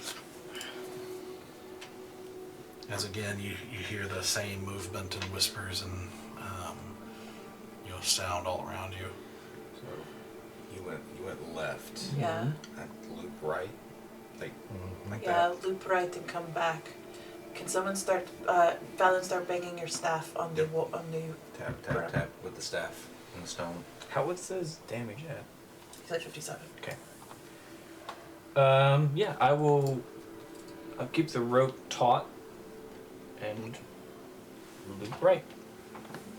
Right, so up. Yeah, up. Yeah. How far? Like carefully, but like movement and dash for like, I guess that's 30 feet. Mm-hmm. So yeah, 30 feet. So you say you're going straight up the wall? Or... The rope is taut. Okay, so you're trying to, I guess, follow the arch more or less? Yeah. Okay. So, let's see. I'm trying to figure out how to... figure out, circular motion like that. Okay. Causing problems. Proving our geometry teacher's right. Just gonna shift a sir a little bit too. I mean, protractors were made for D&D. That's how I feel about what's the Star Wars one? Oh, X-Wing. Yeah, it's Game of Rulers. Okay. As you take, as he feels this kind of blunt force into his shoulder, as he takes 3 points of force damage. Oh. Guys, Alexis. And Asura, you kind of follow the rope as it's shifting. You move in a few steps to his many, but you also feel just kind of down on your shin 3 points of slashing damage. Oh, the shin is the worst. But you don't. You make a perception check real quick. Yeah, guidance. 4. Yeah, nothing so far. Okay. Plus easy. I will cast haste because why not? Okay. And keep going, but this time I'll go like a little bit faster, right? I get like extra moves. Is that how it works? Yeah, I Yeah, believe additional it's, movement and additional action. Yeah, I believe it doubles your movement, right? Yeah. So So you'd be able to move like at normal pace while still being not affecting your perception, basically. perfect. So like movement and dash at 60 feet carefully. Okay. All right. In fact, before you, let's see. Cast it, dang it. Does it not let me cast? Nope. You Nope. want You me gotta to keep track you of want me it. to manage spell slots too? No, here you go. Okay, thank you.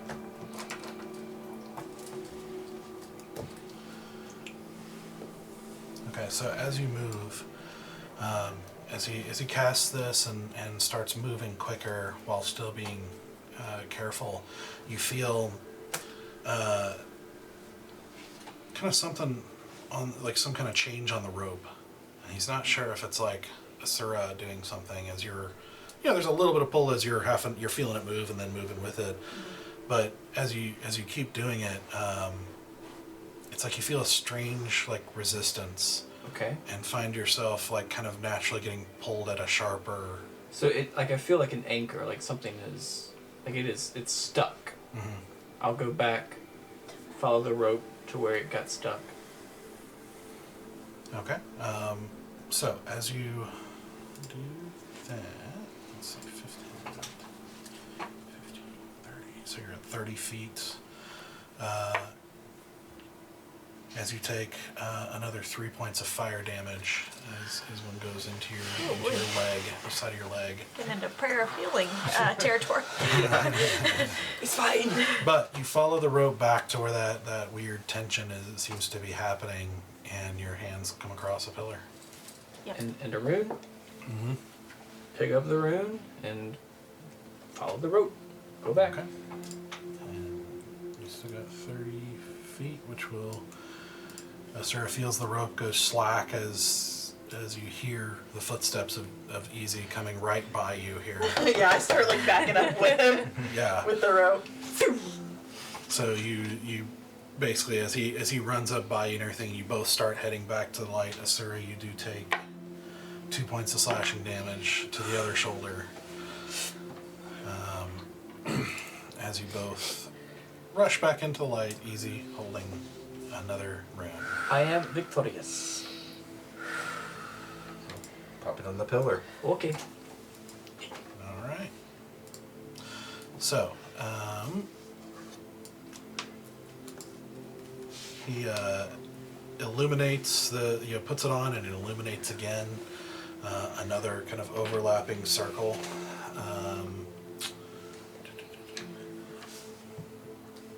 This one slightly to the right, like so. Yep. I think it zigged. Oh, it didn't? Yeah, no. Just keep going If that's to straight. the right, that's a Yeah, it's different kind of direction. doing this a little bit. Well, it went zigzag. It went zigzag, zig, and now And it then zigged straight. again. Yeah, I think it's off to the Are you right. keeping track of where we're finding them? Question, do they all illuminate the same color? Yes, it's all Okay. just sort of a. Are we the ambient Power white Rangers? light. Yes. Yes. Heart. Well, we are, Who, but who has the monkey? And the answer is easy. Easy is heart. Actually, Because he is the familiar. while we're talking about that, where is Galaxus? Did Galaxus do anything? She is. Judging him. Yeah, she's In the on dark. his shoulder. Like, Oh, okay. Oh, she perched. Who sees that? I did that. Very nice. She doesn't reply. I will take a nap, guys. Need a second. You guys go ahead. I'm the one who's actually hurt right now. Yeah, but I cannot move like an inch. I'm tired. If you guys can stay in the light for a minute, I could go. Just don't get hurt I'm anymore. trying not to. Then Bear steps forward. Is everybody okay? Do we need to like heal up? I mean, I will never say no to healing. Sure. What about that? How much did you? I'm at 20 right now. Maybe get back to 43 if I can. You don't have any you can do the ritual, do you? As a ritual. Prayer of healing is a Yeah, 10-minute 15. spell, but I was going to use that at the end of this room, like Yeah. before we go into the next room. Yeah. Right now, I'm stealing his pool. So But everyone's getting low, so I'm trying to. You want to tag team the next one and Yeah, could I borrow your staff? I don't really have anything Sure. to. here, have at it. I'm gonna tie her up in the rope. And I'll actually Do the. hold the rope and that way Okay. if somebody needs to step in the dark, I'll step into the dark. Okay. Okay. 'Cause I'm doing all right. Okay. You can kind of tell that she's really anxious about this. And she'll kind of get on like the edge of the. Where the light ends, basically, and kind of like take a deep By the breath. new pillar, or Uh, where, like straight out from the lit pillar, by the new Yes, we do need unlit to kind pillar? of figure out which way we're going. This kind of broke the pattern a little bit, didn't it? It did. It went opposite of what it's been doing. I mean, we Can can we- still. that's Can right, we right? see It your went map? different from what we expected. Directionally? Yeah. Okay. Yeah, 'cause That's I'm the like, that's the northeast. unlit pillar. And then those squares The are where we squares found are- Easy we just found did that lights. one. Yeah. He found it over here. Well, no, that's Is what it I thought. curved That's what I right? thought it was going to be. It was actually up a little higher. I Okay. think it was right here. Okay. So you can ignore that one. But this one was right here. What do you guys think? Try going left again. Since it seems to be like if it goes this way, go left. If it's that way, go right. Yeah. Try going left again. Do you want someone to go with you? No, that's okay. Sure. Yeah. I've got you. Just tell me if you need anything. Okay.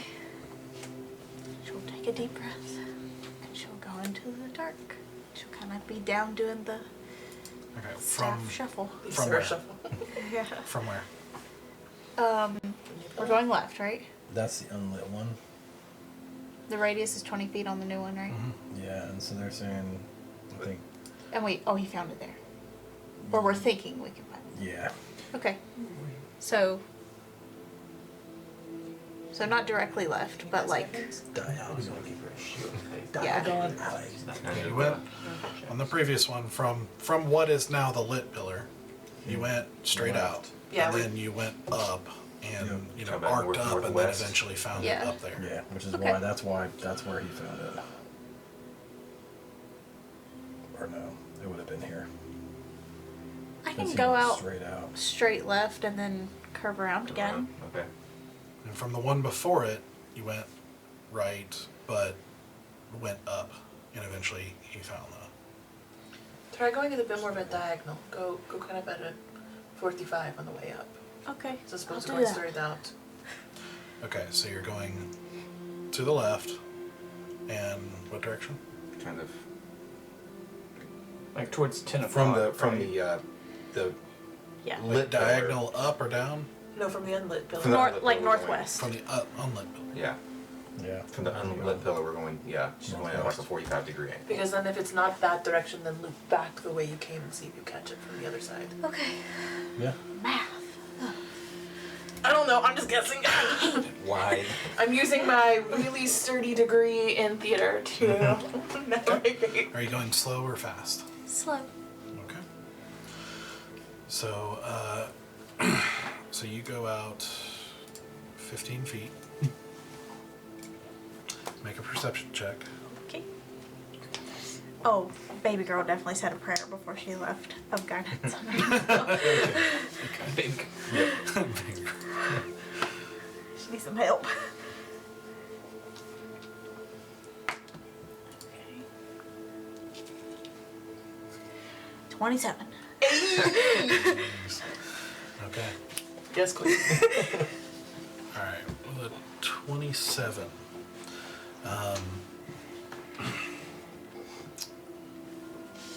Couple things.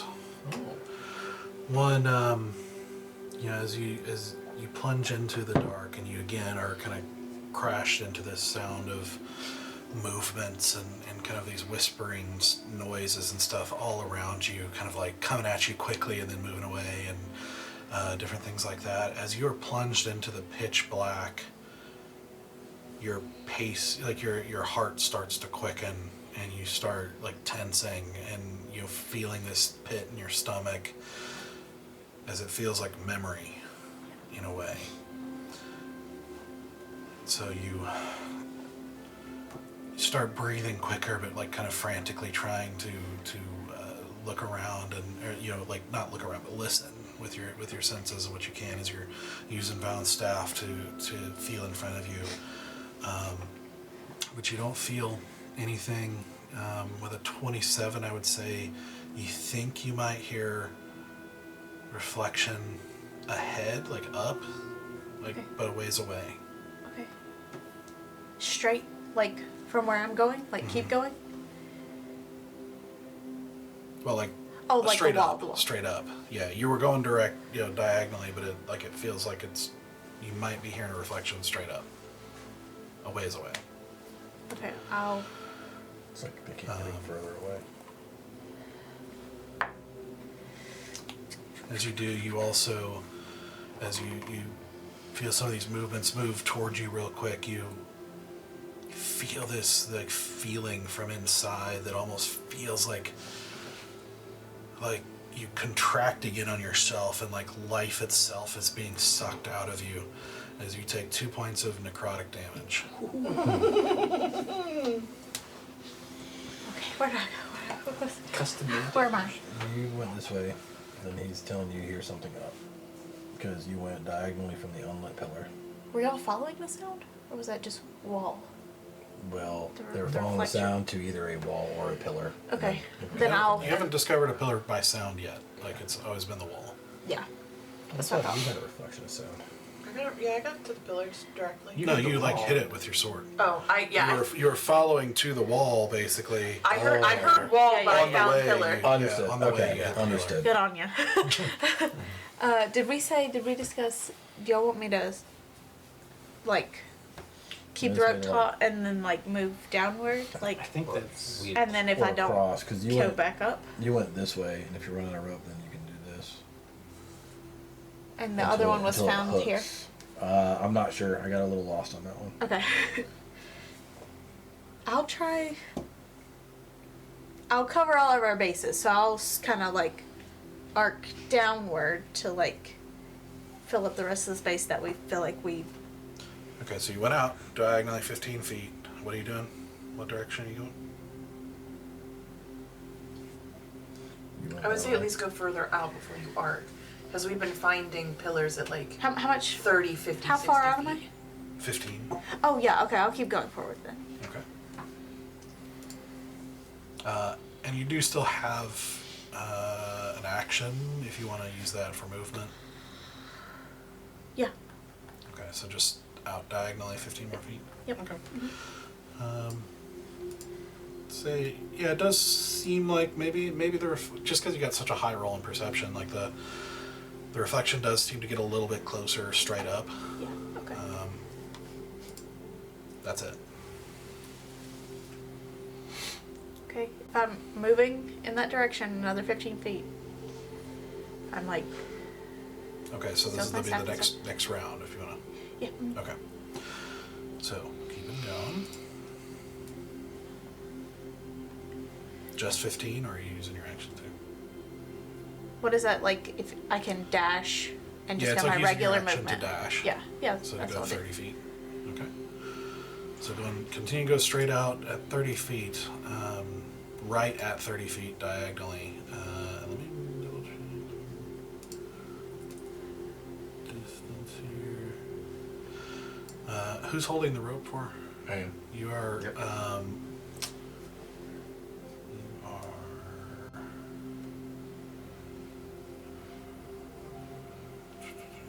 Sorry, I'm trying to. You are going to be pulled into the shadow Okay. if you're following the knot that she was holding on to. Sure, I'll step into the shadow. Okay.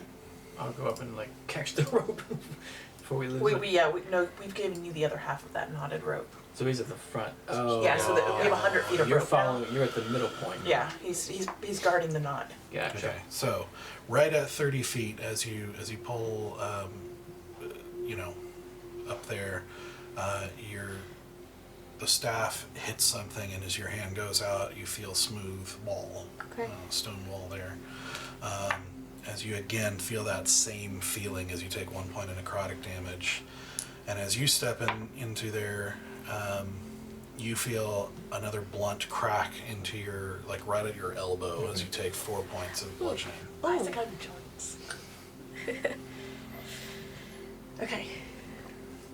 I'm not sure where you're at now. She went up on that angle, like Still further? 45 feet. Okay. Yeah, you're just continuing. Or 60 feet, because 30. How far did y'all go out before you found something? I hit at 50 feet. Yeah, mine was pretty far. The rope was fairly taut. And I can keep going. Easy got out to like 60 feet and then looped and then curved that like wide arc and then got tethered. Yeah, Yeah, that's what that's the I same thing. want to do. So how far out am I? So from where you started, Yeah. diagonally from that unlit pillar, you're about 60 feet. Okay. And then you hit wall. Yeah. You want me to swing downward? Yeah, do like a wide curve. Okay, I'll swing downward, just Okay. to cover that section. And I'm gonna start tapping my sword again. Okay. So they Another can hear. 30 using your Yeah. action. Okay. Okay, so you move, swinging back down in this kind of wide arc. Valen.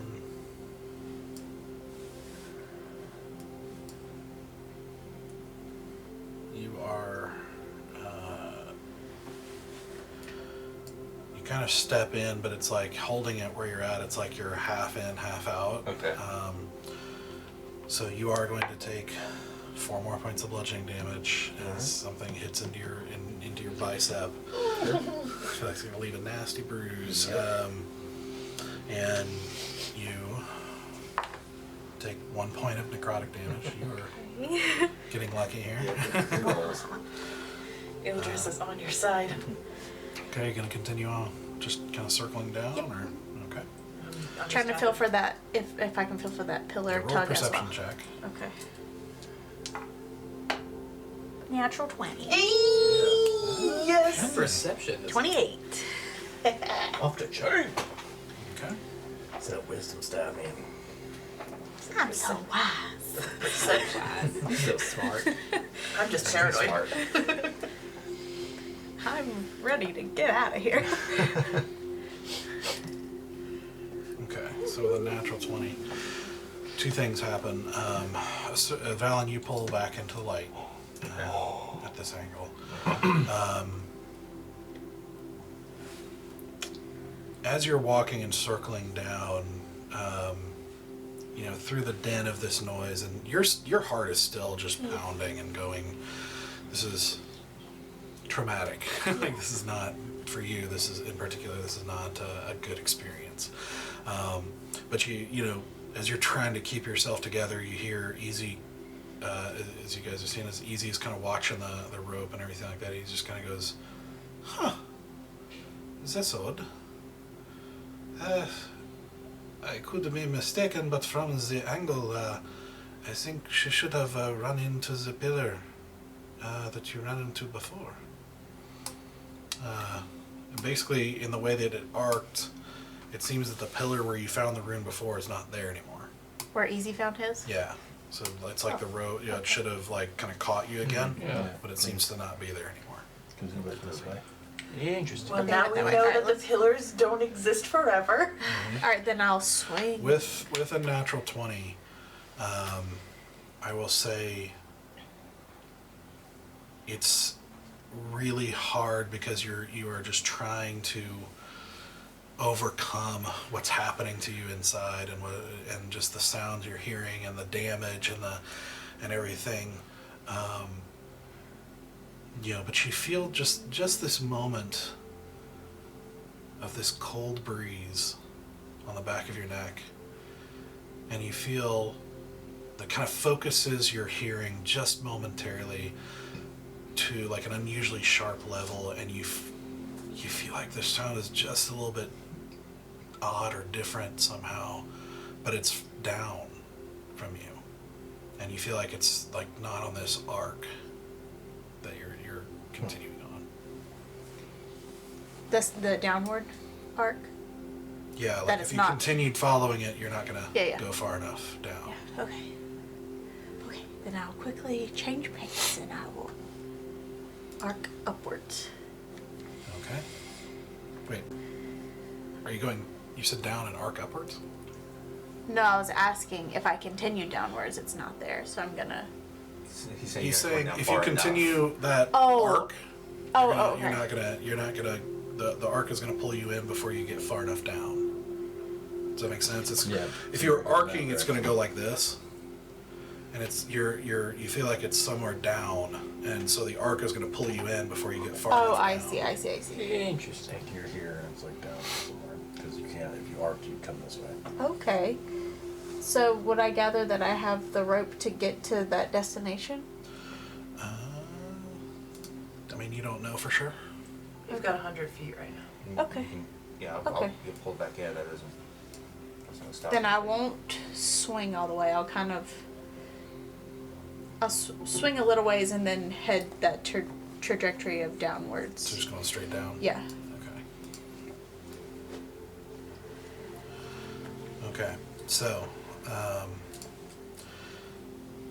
as you, let's see, continue on down. Let me see where we're at with the room. Yeah, Valen, you're able to kind of walk the circle of the light and still not be pulled in yet. As she's circling down. But as you make your way down after about 25 feet, the staff hits something, Okay. and you take a moment and feel it. And as your hands reach the top, you feel that like that kind of life sucking energy out of you again as you take 4 points of necrotic damage. But after recovering, as it's like this pain is just piling on to this kind of panic sensation that's happening, you desperately feel, and you feel like you feel a rune on top of this pillar. She's like shaking. Yeah. She'll like grab at it and then right herself and stand up and she'll. Are you making noise? She's making the noise. I'm making noise. And I'll try to head back to the noise. Yeah, I've been following Valen. Wherever Valen has the mid-knot, Mhm. I've been following him to get to like the closest point back to her. Okay. Plus, So you have rope. You're the closest to me, or he is? Valen would be closer Okay. to you because he's a knot. I'm in the pool of light behind him, tapping. Yeah, and I'm grabbing at the rope and pulling behind myself it. in. Okay, so it's gonna. Let's see. Are you moving at full speed? Or Yeah. Okay. So you start running towards the noise, and Oh wait, am I gonna hit something? as you stumble again, as you feel that life-sucking sensation, as you take 3 more points of necrotic damage, before almost running into Valen, like as you plunge back into the light. Probably like literally like run into you and like grab your arms and just like I'm like shaking. And I'm just like in your chest probably just like there for a second. And I like take a breath. I got it. Are you okay? Yeah. Thank you. Anytime. And I'll like step back into the light and I'll find the pedestal and I'll put it on. Okay. As you go and place the rune again, illumination, as it lights up another pillar.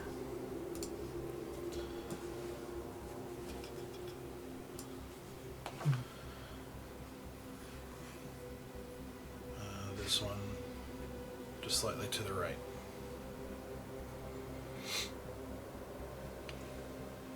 I mean, left. Would that be? Yeah. That would be left. Yeah.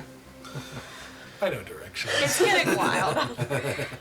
We've lost. Do we have a pattern, or is it just like random? It seems to be like when, at least it feels like whenever the pillar's gone that way, like this direction right, we've gone left, and then when it's gone left, we've gone into the dark that's right. about the only pattern. That's what the closest pattern we've gotten so far.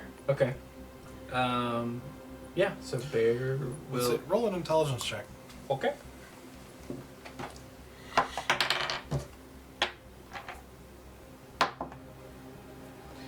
intelligence is. Dang it. Through the Hard to find. So smart. 18. Oh yeah. Bear put on his thinking cap today, ladies and gentlemen. It's a nice color. Thank you. Okay. For the nice. Yeah. As you're kind of like sitting there observing and watching Yeah. and kind of hearing Easy's observations and he's and kind of watching, keeping track of like what's been happening and everything like that. You just kind of you it's confusing at first as they're talking through what to do next and what direction to go and all that kind of stuff. You're like, if I really think about it, these seem to be in line with the pillars. In line with pillars. You lost me. Does anyone else follow? Pillar off to like the one we get the room from is like They're doing this. immediately off to the side. What? Or at least just seem to be aligned with them somehow. If you guys track that, I really Yeah. don't. So basically, what we're finding Yep. is patterned to what is. So it would go up to the right since Like this parallel? one is to the left. Is that what you're saying? There's Yeah, like it's, the two they're basically lines. they're almost like running in tandem with each other. Yeah. Oh, okay. You, Is that what you got? Yeah, except that last one threw me off because Yeah. it was parallel, but not with the new one. It Yeah, was I think we parallel clocked back. up one, and then she had to go back one. Okay. so because you got an 18, basically, this is where you have found them so far. They've been in line with the. Oh, with the new one, Yeah. the dim one, it's gonna. I see. Okay, so with that knowledge, Bear will walk up to Stoic. Can you be my anchor? He'll hug him the rope. Of course I can. I'm gonna try something. And Okay. I turn invisible. Come on, big boy. I like it. And Yep. I go straight right of the new dim pillar. Right. Mm-hmm. Straight right, 90 degrees. Okay. Are And you going carefully? Yep. Movement It's dash actually carefully. 15 feet would actually still not even get you out of the light because of the overlap, but after that, 15 more feet will. Mm-hmm.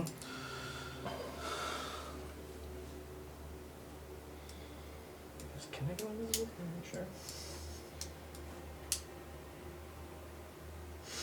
Have you not updated on your sheet yet? No, it's there, but I gotta like figure where to mark it. I think it's either under actions or under your features, and it should have a little marker of There it like is. the Yep. once a So day. I once a think it is. Yep. But it should be in your spell slots too. It is. I can do a spell and a feat. I can do it as a spell Or as a feature. Yeah. Yeah, but I think he can do it once a day without Yeah, using a without spell costing slot. Without no spell slots. Yeah. Without no spell slots. That- Without no spell slot. not no spell No, slots. no, no, no, no, no. I ain't Hey, not no come on. using. Come on, back up. Hey, Okay. So you plunge into the darkness again, feeling and hearing that whispering movement around you as you Also, my great sword out. doing great the- sword. Yeah. Okay. Trying to feel around and listen and everything. Make a perception check. 13. 13. Okay. You don't really hear anything. Okay. You don't feel anything as you're just kind of moving straight out. But you do take 2 points of slashing damage I tried. as you feel a slash across your lower back. Curious to see what kind of damage you're I gonna do. was too. I didn't know what it was gonna be. Yep. some divine I. smite.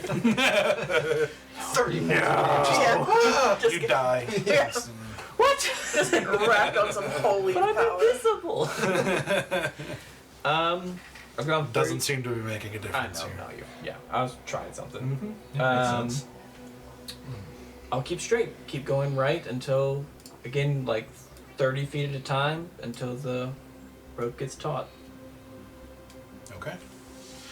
So as you're moving slow enough to, still pretty quickly, but Yeah. slow enough to try to listen and hear, you start to hear what you think might be reflection ahead of you. And you know, as you're kind of sweeping the great sword out, you have it kind of off to the right. You like, as you basically run into a pillar.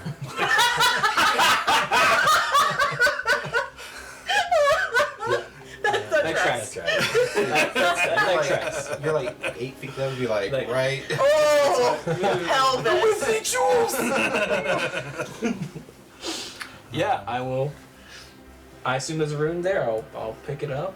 Yeah, so that was about 25 feet, so you'll have 5 feet to move back. Is that what you do? I'm still invisible, right? Because I haven't attacked or anything. Right. So I'm gonna go back to where I see, like, I want to go back to where I can see the light. You don't see anything. Nobody's seeing anything until you get into it. Oh, This man. is absolute darkness. Tap, tap, I wanted to tap. prank you Tap, guys. tap. So bad. But as you are, as you pick up the rune, you do take 3 points of slashing damage across the chest. Okay. We get it. Pick up the rune, and yeah, I'll come on back. Not gonna go carefully, just Alright, double so time it's back. 5 foot left on that round, and then I have 30 feet of movement. rushing back Plus 30 feet. 60.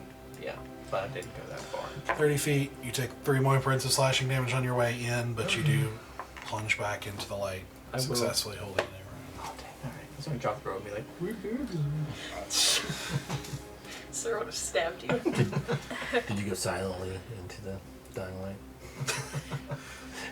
Not supposed to I go hate you quietly. so much. Not supposed to go quietly. "Do not go quietly through that dark night." I'm still invisible, so you see this room. Like, I'll pretend like I'm throwing it. Oh, look it up, guys! Oh, I got it! I'm gonna throw it up again. Oh, I still got it.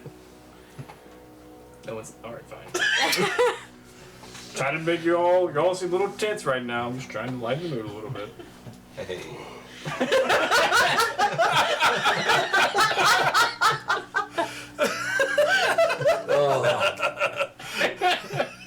I love that the idea of Valen is very.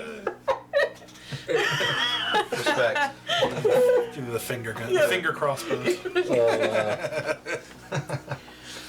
Oh no. So as you place the rune on this pillar, and you blink again as this sudden illumination lights up, and with a new overlapping circle, you see right there at the edge of the light ahead of you a wall with a door. We did it. Stoic, Okay. you wanna lead the way? I don't know, guys. I didn't realize that all of you were gonna have to. I don't like that all of you are getting hurt for me. Don't worry about it. You okay? We'll be alright. We make the choice. Yeah, before we go, do you want to just stop for a second? I could heal us up. Sure. I'm okay. Bear took care of me. I'm a little hurt. I'll be okay, but if you don't mind healing, that'd be pretty great actually. What about you? Same. I could use a little bit. Easy could definitely use some. Okay. I'll do. Yeah, if y'all are good to just sit for 10 minutes. Yep. I will cast Prayer of Healing at 2nd level on. I mean, it's 6 people, so.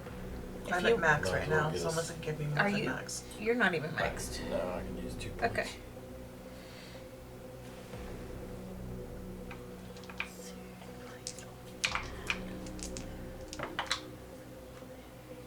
Oh, that was gone.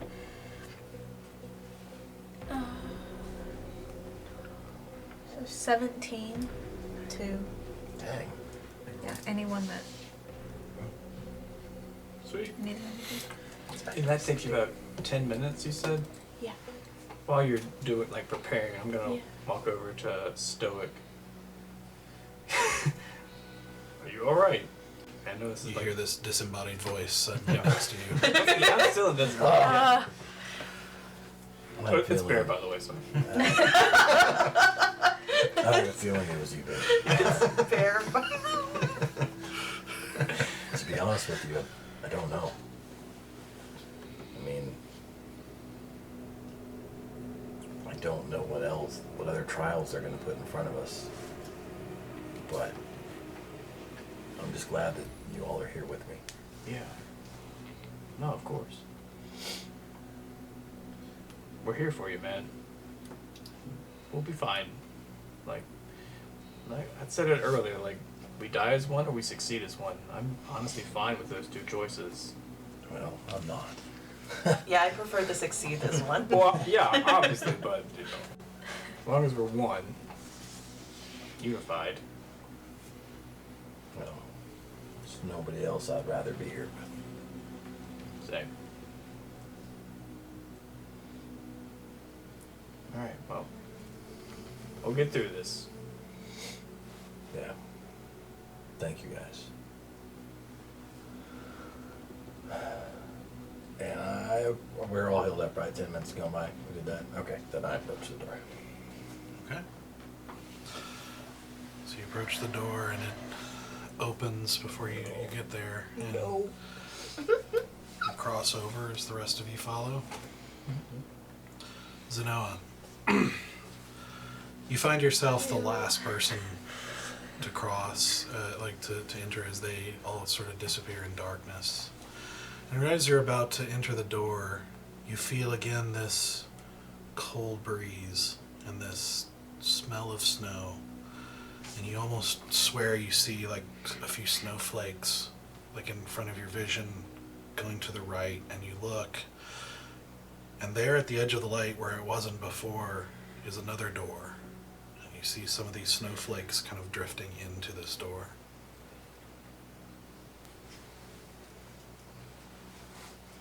Do I see We're not any of there. them? Did they already We're walk not through? there. They're gone. I'm gonna walk in the other door. And that's where we're going to take a break. I knew that was Oh, good. yeah. Oh, absolutely. All right. Good job. Yeah. Good. We're still alive! Good job on you. That was intense. Math, Yeah. circumference, diameter. Protractor! The exciting game of Geometry. Dungeons and Geometry. That was my worst math class. Right. I was not good at it. But we're gonna all have to do non-Euclidean geometry. Oh. We're going to just wait till you get to the differential equations puzzle. Of I'm excited for the proofs. right, yeah, the proofs are the favorite part of every DM. The geometry in that one room made Zenoa go in the other door. Oh, way out. Bye. Deuces. Oh, I hope this is an exit. I will choose my trauma over geometry, all right? And I was getting nervous because you kept like looking at my drawing, and I'm like, I'm not the dude you cheat off of. That's what I kept saying. Is that what you have? And I'm like, oh. I just made a picture with the bubbles. Oh, man. I just see you, I have this image of you in class, like sitting there taking a test, and somebody like kind of looks over and you're like, that's not going to go well. Pretty much. Because it's like at this point the zig, it's just a zigzag. Yeah, in the bubbles, I'm like, I'm just making pictures. This is pretty. All right. Okay, so we'll be back in about 10 minutes to continue on, see where this goes. So be right back. There we go. I mean, I All right, welcome back. Welcome back. I hope you had a good break. We are going to get right back into it here. So as the party completes their challenge in the dark room with the pillars of light, as the party crosses over to head to the next area, Zenoa sees another door with snowflakes swirling into it and decides to walk through it. Damn. That is the pot called the kettle black! Woo! Yeah, that's fair. Zenoa, the moment you cross through the door, you find yourself outside. It's nighttime, and the stars are just more vivid and spectacular than anything you've seen before. It's like a dazzling painting, just sort of shimmering against a dark backdrop behind curtains of blue and purple aurora. As you stand knee-deep in fresh, clean snow, as flakes just kind of fall gently around you, softly blanketing the trees and the ground all around. In the distance, you see low on the horizon and abnormally huge. You see the moon, vast and detailed, stunning in just how real and close it seems. You see very far in the distance, silhouetted against this moon, you see a crouched figure slowly stand up and look up as you, with a sort of feminine form, with long flowing hair behind her back that seems to hold the moonlight. You see, you find the sight of it kind of maddening, like frustrating, like tantalizing and mysterious. Like a dream that holds every secret, like provides every answer, yet it's like a dream you just can't remember. Then something nearby in a mound of snow moves. One of the snow mounds itself seems to shift. And you watch the snow sort of tumble down as it rises up, and you see it's not actually a snow mound, but an enormous wolf, easily the size of an elephant. It is large with this, as you see the snow kind of falling in chunks off of as it rises up and plants a great paw into the snow. You see its rippling muscle and thick snow white fur, and you see upon it ancient symbols and patterns on its chest and shoulders, its back and the mane of the wolf. You don't understand and yet feel kind of inextricably drawn to it, as if there's knowledge, or maybe not knowledge, like something like knowledge, like glue. It's like these runes represent the connecting tissue between all pieces of knowledge. Runes like containing the very purpose of knowledge itself. Your mind focusing for a moment on one of them before feeling like it's just too much and drawing back, only to realize the symbols and patterns have changed. The great wolf rises and turns and faces you with ancient, timeless eyes of piercing, icy blue. And you hear this rumbling voice come out of it as it says, "What brings you here, little one?"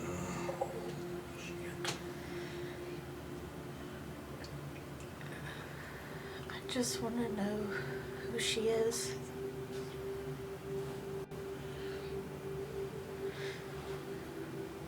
That is what brought you here? I just thought walking through this door I could get a better glimpse of her.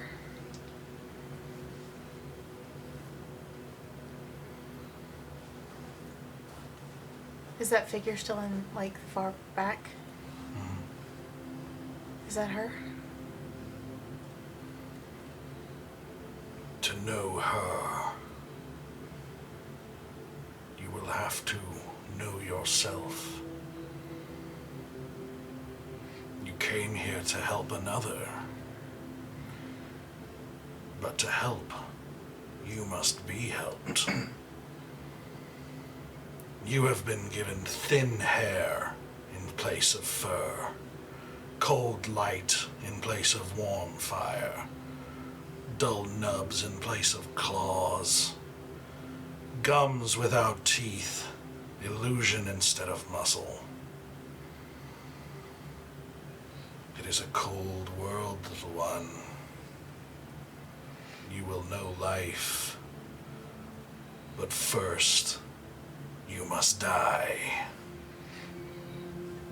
You see it take a couple of lumbering steps, squaring up to you with this low, ready to pounce, and you hear this like low rumbling growl that shakes the ground and the snow around you. And you see it leap forward at you. I want you to roll initiative. No. A natural one. Two. Okay. You are shooketh. The dice are She telling was some shook story. before she even got in here. I'm like, I got this. Gotcha. You can barely register as this thing seems to loom over you of this massive ferocity itself. Squares up against you, and you start to tense up as it clearly becomes aggressive, and you almost barely see it move. Despite its size, it just lashes at you and makes 4 quick bites into you, doing 12 points of piercing damage. Okay. As you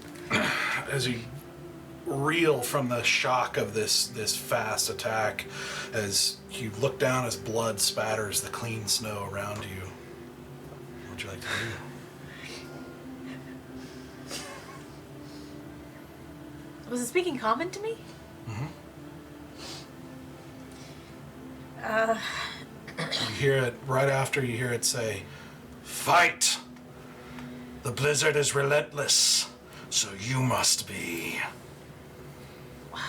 I want to take another look at the female figure. What is she doing? Is she facing away from me, facing the moon?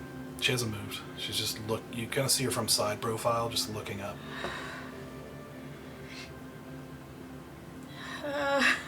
You got this. You can do it. It's like right on top of me. He's like right in front of you, yeah.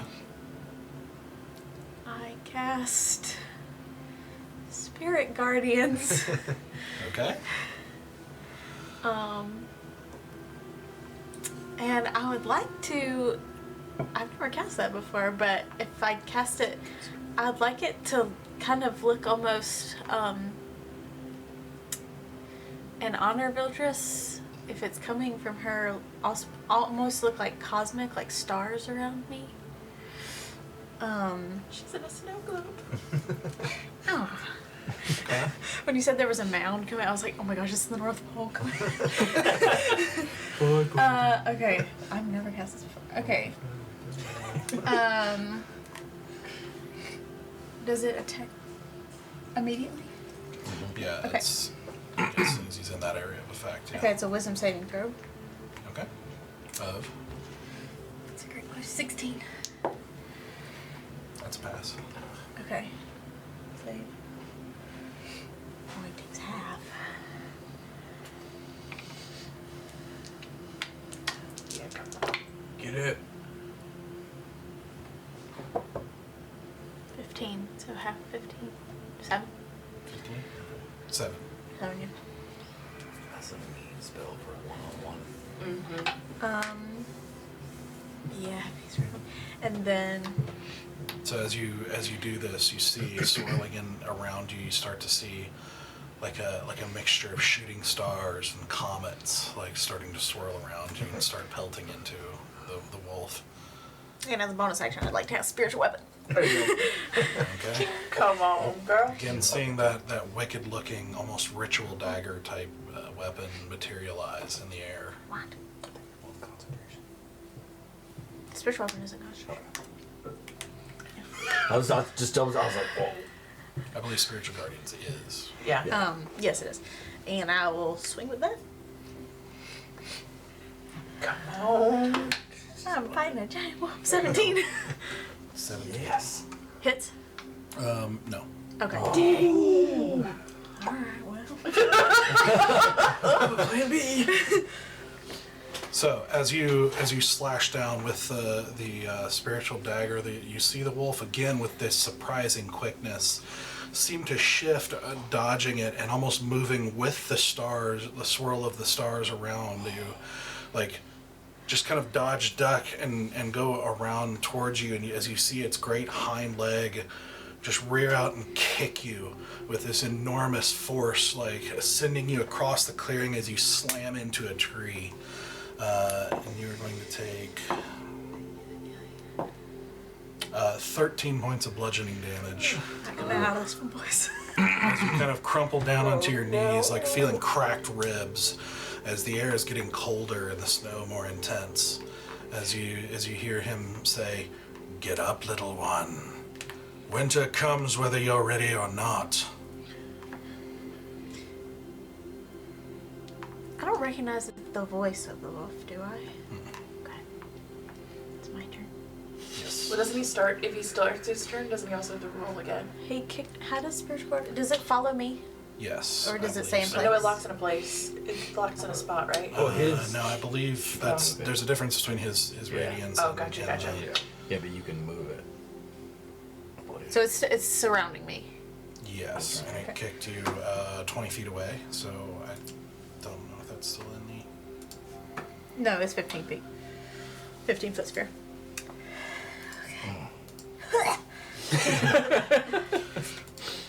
She kind of like shakes it off and he says, "Stand up." And there's like a change of pace on her face. And she stands up and she looks at him like she wants to wreck this guy. Wreck him! She's gonna swing with her spiritual weapon. Go beast mode. That's a 21. Okay. A 21. That'll hit. Oh, Barely. shoe balls. Okay. Shoe balls. 6 points of damage. Okay. And I'm gonna cast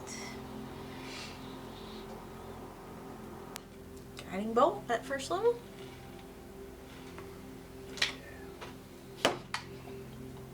It's a 23. 23. That hits. Yeah.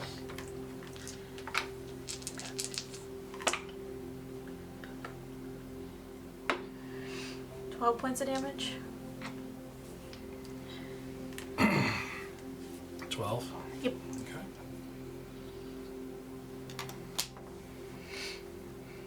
Alright, so as you unleash this guiding bolt into him, you see him kind of like his head kind of go down to basically take it with his shoulder. Yeah, and then his head kind of snaps back into place, his teeth bared as he says, "No one wants the winter. It is the rejected season," as he steps toward you into the, like, just right into the swirling stars again. And succeeds again. Okay, well that's good. Wait, does he take the damage now? Is that... Yeah, he takes it now because he entered the area. 5 points of damage to him. Okay. You see it pelting into him, and he almost just doesn't even. Oh, I need react. to roll concentration actually. No, that's true. Yeah. Yeah, I succeed. But he just walks into it almost unbothered, and you notice like there's this slight kind of feeling, this glow about him that seems similar to the spells you're casting. And he continues as he says, "Winter is the rejected season, a season for outcasts and the abandoned. Everything looks good in summer, but winter nights reveal true light," as he reaches out and snaps 4 times at you again. Oh my gosh. As you take 12 more points of piercing damage, and you make another concentration 4 of them. check. Yeah, I guess technically, yeah, that'd be 4 attacks. Succeeds. Advantage. Yes. Yep. Yeah, I'm good. All right. Resilient. But as he talks and he says this, you notice the snow is starting to get really thick and pelting, and the temperature is dropping drastically. You start to feel shivers as the cold gets She has my ring. intense. Oh yeah, I do. I still have it on my finger. You do. And you start to feel like your muscles like starting to lock up under the intensity of the cold. What would you like to do? I just say, what do you want me to do? What is this proving? Does she want this from me? And I'll swing with my spiritual weapon. You get advantage because of Guiding bolt. Yeah, guiding bolt would give you advantage. It's 22. Mm-hmm. Oh shoot.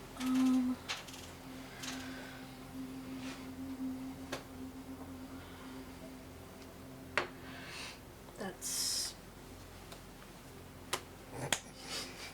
12 points of damage. Yeah. nice. Tell him what's for. Mm-hmm. And I'll. Is he on top of me? Yeah, he's like right in front of you, yeah.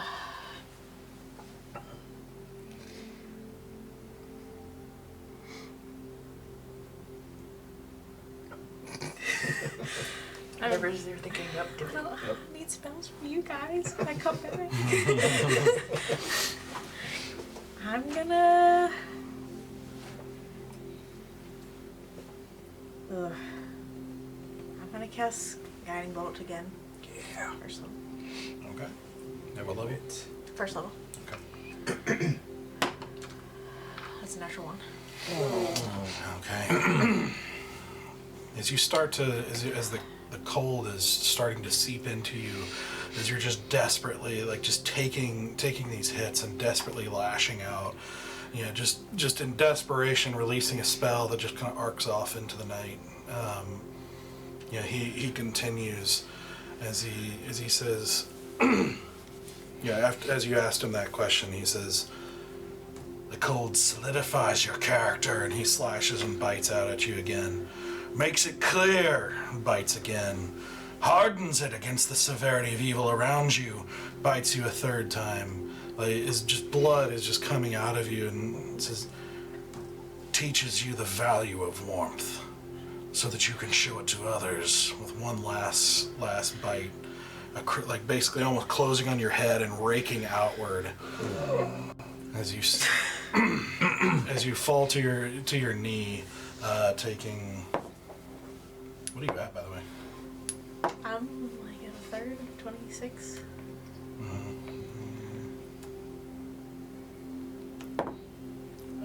That's 19 points of piercing damage. You got this, Noah.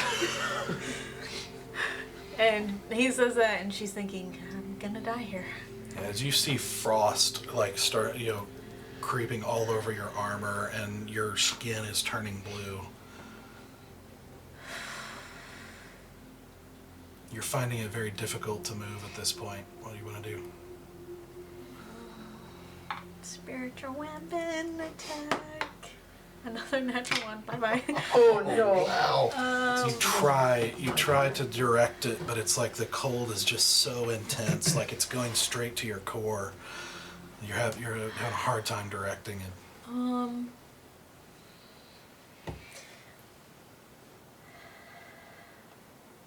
She doesn't want to go down. She's gonna heal herself. Not yet, at least. Okay. That's my turn. I healed myself. Okay. How much? 13. Okay.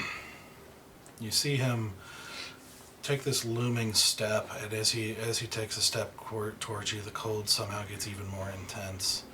You see ice starting to form in chunks all over you as he looks down at you and says, "What will you do against the blizzard?" Reaches down and takes one massive bite at your throat.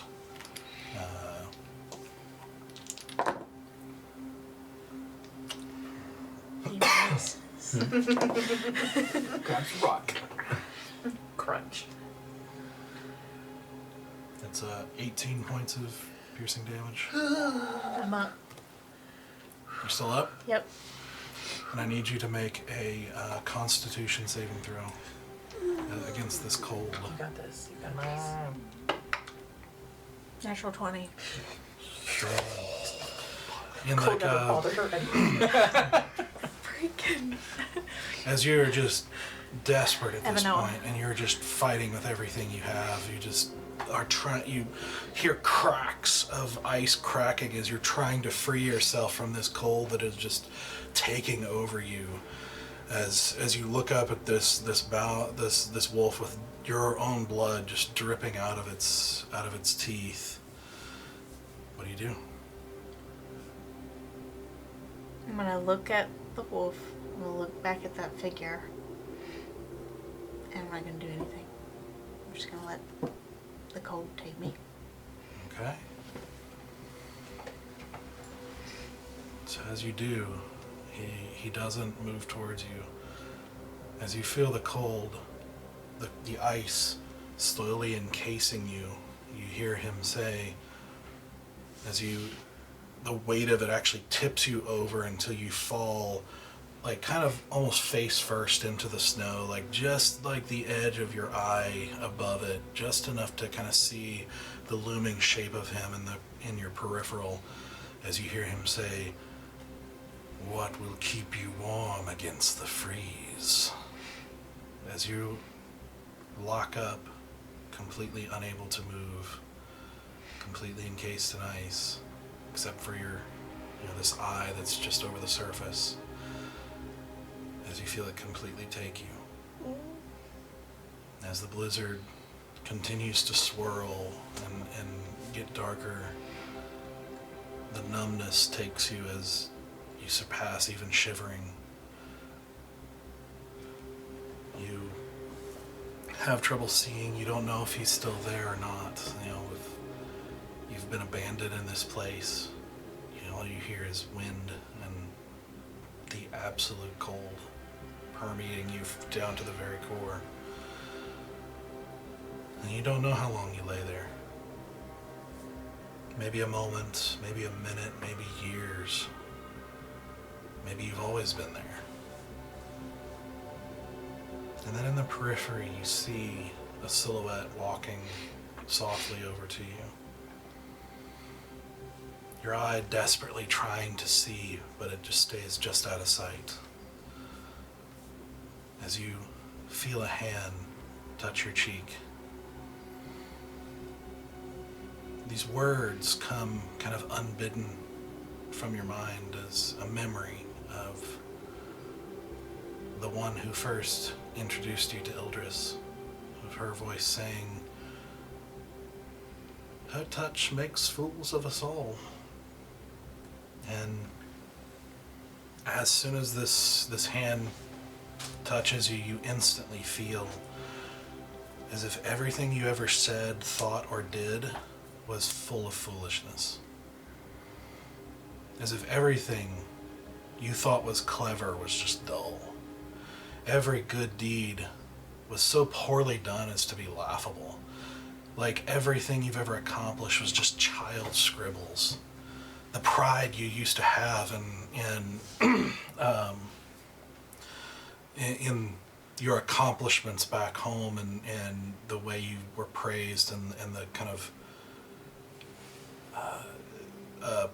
prodigious skill that you showed even from a young age, seeming silly,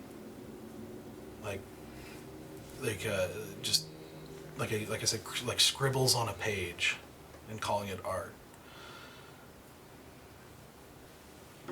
And yet, for all of it, you don't feel ashamed.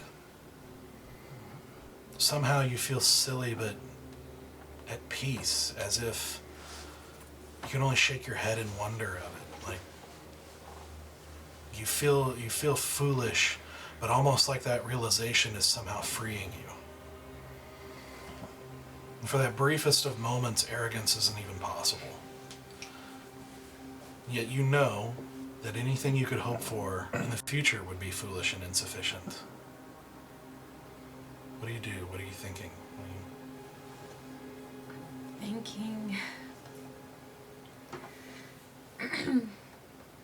Thinking that, especially since I've met this group of people, that I'm a fraud. I felt that way. They all think that I'm some nice, handy-dandy cleric, and they don't really know who I am or what I've done, and I didn't think I could be the person that Eldris maybe wanted me to be. Felt like a fraud to her, but I think she just, in this moment, feels like with the wolf, she's just letting the cold take her over and just feeling it, and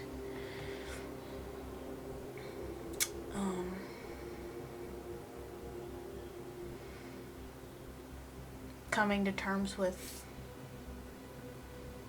what she's done, and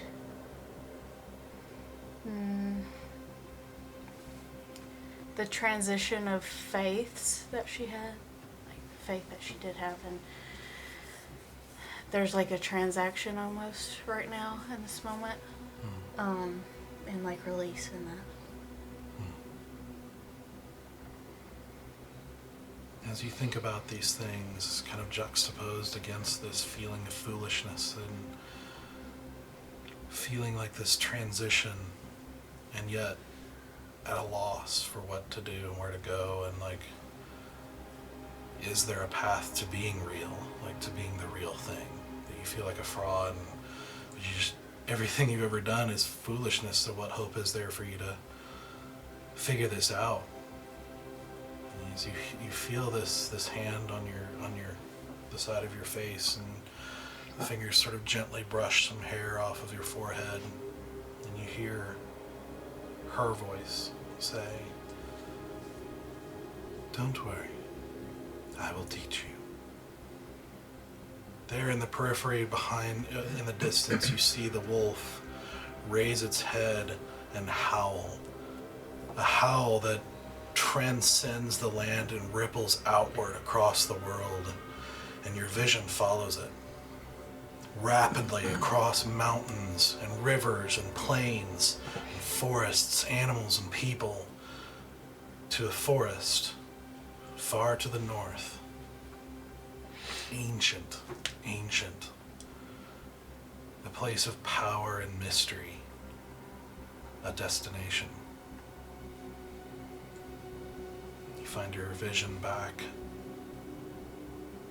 as you hear her say, "Find true strength, find your warmth, and then go." Your vision darkens slightly as you, in that periphery, feel the figure lean forward and kiss you gently on the forehead. And it's not that the kiss is warm, but the kiss is warmth itself. Such wisdom as to make all else not matter. Such comfort, like more welcoming than any hug you've ever experienced. More affectionate than any sort of physical affection you could know. It's overwhelmingly good and mysterious and tantalizing, and then gone. And you find yourself stepping out with the group in the next room.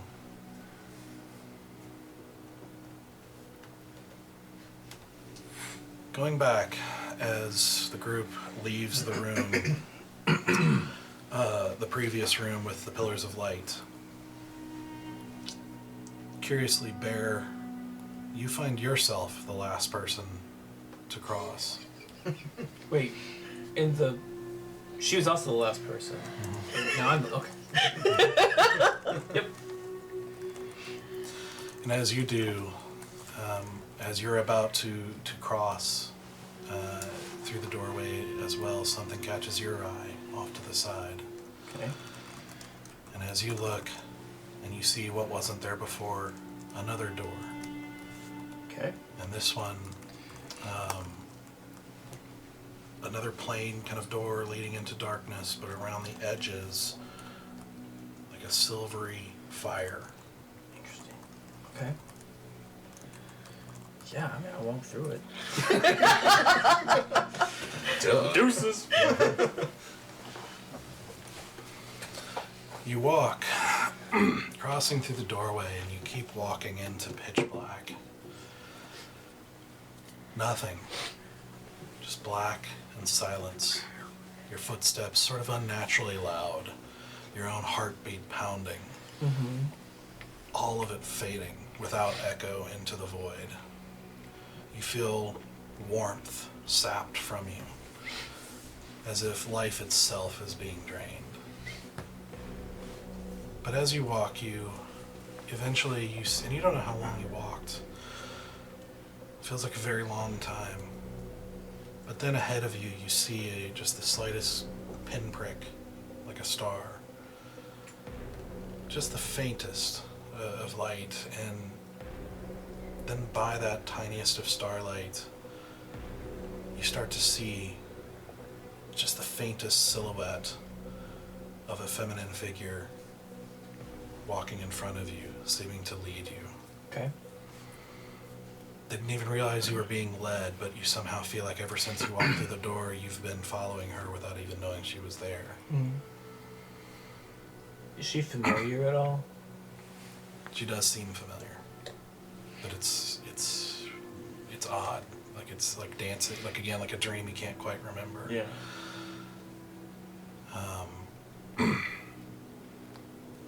As you get closer, as the light gets more intense, you start to see the light sort of being held and at the edges of the long hair of this shadowy figure. And you start to feel warmth permeating you, radiating from this figure and drawing you forward as the cold grows more and more intense around you.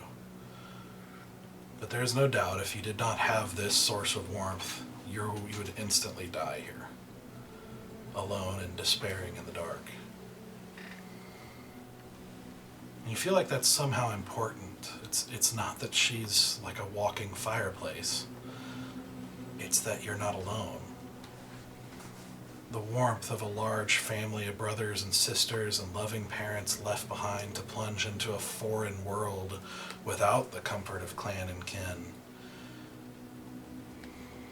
And you hear the voice say, "Your principles are useful tools, like axes and plows and swords, but they are not what keep you warm."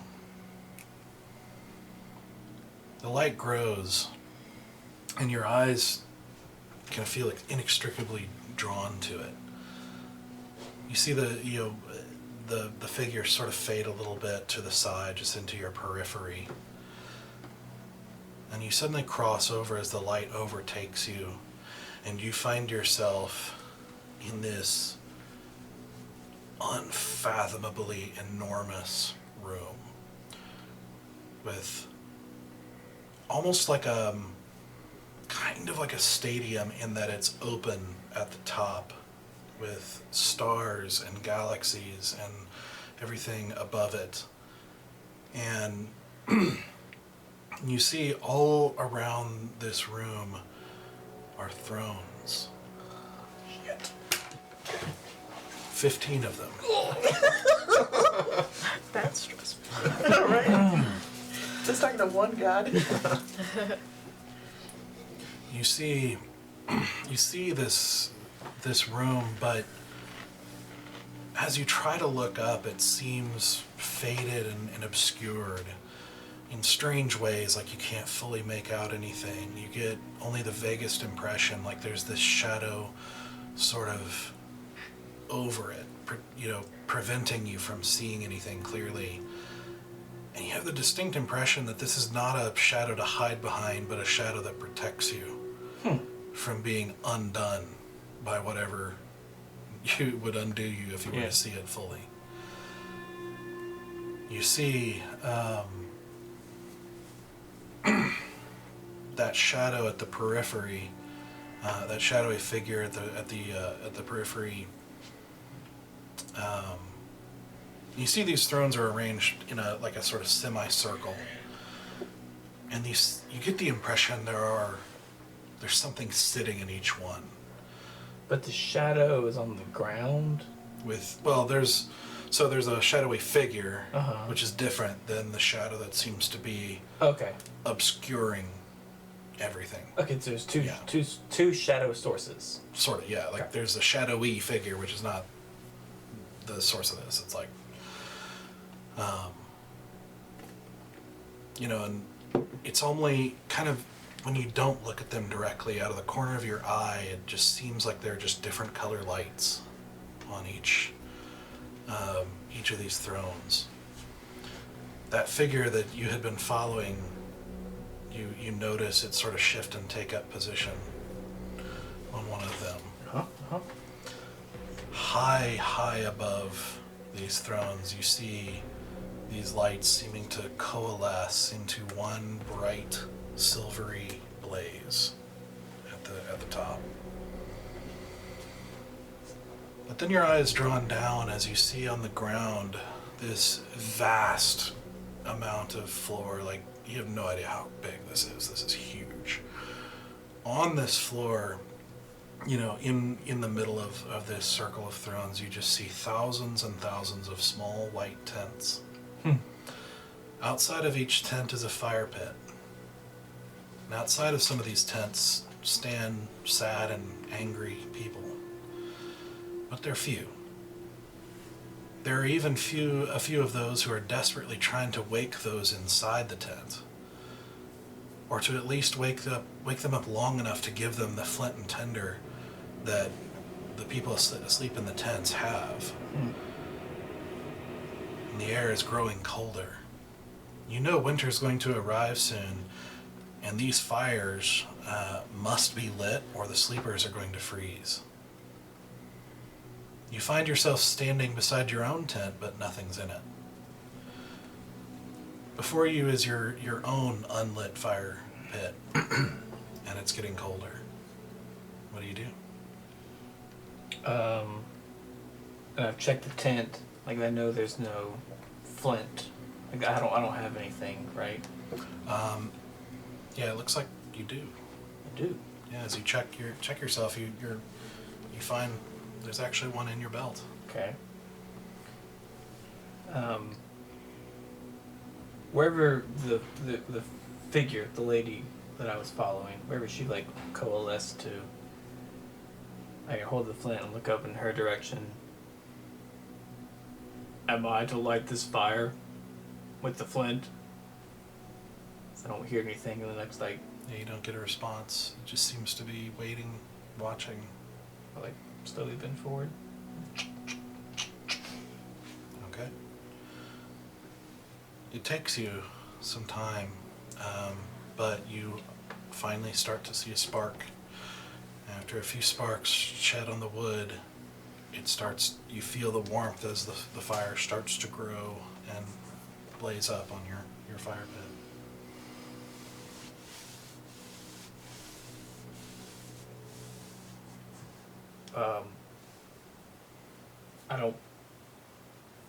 I get that I'm supposed to, I know this means something, but I don't know. Am I the one to light the fire? Is that what you're telling me? How? How do I light this fire? You don't hear any response. You just see the same scene before you as it gets colder.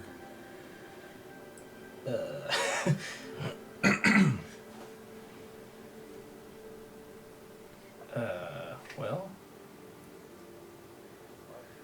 then I'll kneel down.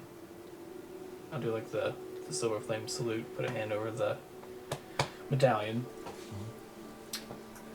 I don't understand. I will definitely light the fire for you. I don't know how I'm supposed to do that. Things are getting complicated out there. I think I have a vague understanding of what you want me to do, but it's not as simple as I thought. Can you simplify it for me? Can you tell me what's right and wrong here? Like what needs to be done? There doesn't seem to be any response. The only thing that you hear is somebody at a tent not too far from you, like kind of holding the tent flap open, just pleading with the person inside to wake up. I'll go over to him. Like look in. Like does he see me coming to him? Does he acknowledge me? Oh, thank you, thank goodness. Can you wake them up? We have to light this fire. Yeah. We're gonna die. Yeah. What is he like? Is he asleep? Like what happened? Yes, he won't wake up. He won't get out of bed. He won't. He has the flint and tinder. Oh, here, and I take my flint and I try to light his fire. Okay. You try to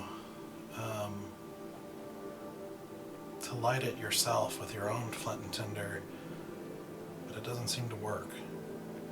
No sparks come. I give him. Well, here, I'll wake your friend. See if you can get the fire started. I hand him my flint. Okay. He takes it and starts trying to work as you go inside the tent and try to. Yeah. Okay. So what are you doing? What do I see? Was just like a guy sleeping? Yeah, inside it's very simple. Just a guy rolled up in covers and just asleep. I go over there and like not like super violent. I'm just kind of like, hey buddy, your friend needs you. You need to get the fire lit. It's pretty cold out here. Can you wake up? Come on. I'm like kind of put a hand under his shoulder, kind of like lift him up. Come on, we gotta go. What's your problem? It's really cold out here, and your friend is freezing. And I imagine so are you. We can light this fire and get you guys some warmth. I'm fine. Like, can I pick him up? Make a strength check. Okay. Yeah, can you? Look, may not be able to hold. Yeah, that's what I was thinking. You Yeah. can pick him up. You're just gonna drop him. 16. Okay. Surprisingly, you find him kind of hard to get a hold of. He's fighting you. He is just kind of wiggling and like pushing your hand off and everything like that, and getting increasingly irritated the more you try. What is your? Just leave me alone. What's your problem? Just. I'm trying to help. I think you're hallucinating. You're freezing. Do you not feel cold? Oh, what? And you see reality? Come on. What about your friend? He is definitely cold. You have the flint. Can you light the fire for him? He'll be fine too. I don't think he will. I think he needs your help. You help him if it's. I tried. I think you Well, need then to maybe do mind your own business.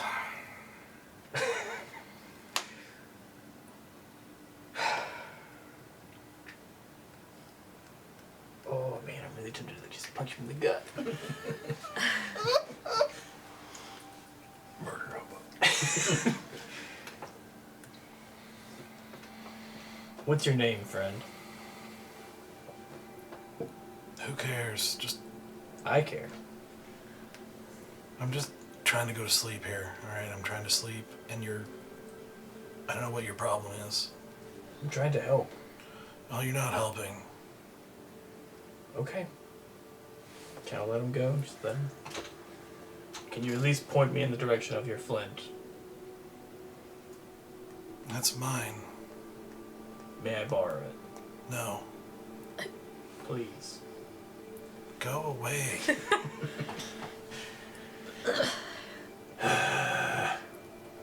I barely that. Walk back outside to the other guy. Is he even able to get a fire going? He's not. He is trying his hardest, but just nothing is coming. He's like, I don't think this is gonna work. We need his. Maybe Or like it's only his is gonna work on this one. maybe you come with me. Maybe we can both wake him together. I couldn't get to rouse him. I'll try. Okay, so you both go back into the tent and both try to wake him up, but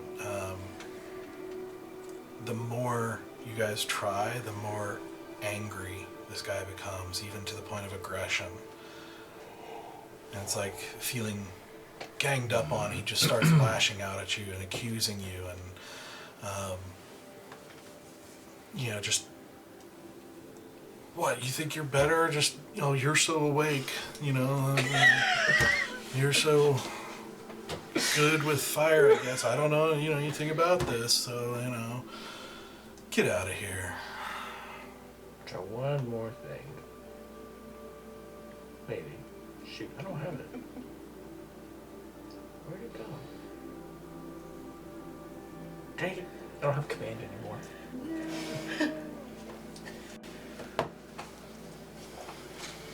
I just look at the other guy. I don't think we can wake him. I don't think he wants to be woken right now. I have a fire lit if you want to come back to my camp until your friend wakes up. He kind of looks one last kind of sad glance at the sleeper, and he nods and says, "Okay." Okay. And again, if the guy isn't asleep, when you wake up, you can come join our tent. We have a fire for you. The sleeper doesn't respond. He's just going back to sleep. Okay. I'll lead the first guy back to my tent. Alright, so the guy starts warming himself at the fire, and you look around and you just see thousands of these tents. Some of them with people outside, some not. Like a moment of panic comes across Bear. We gotta wake these guys up. What if none of them can light their own fire? How are we gonna do this?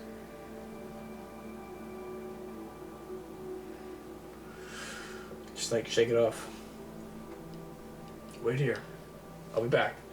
What will you do? Bring others to you, I guess. If this is the only fire that's lit, bring them back here. I don't think we're all gonna fit around this one. We'll make room.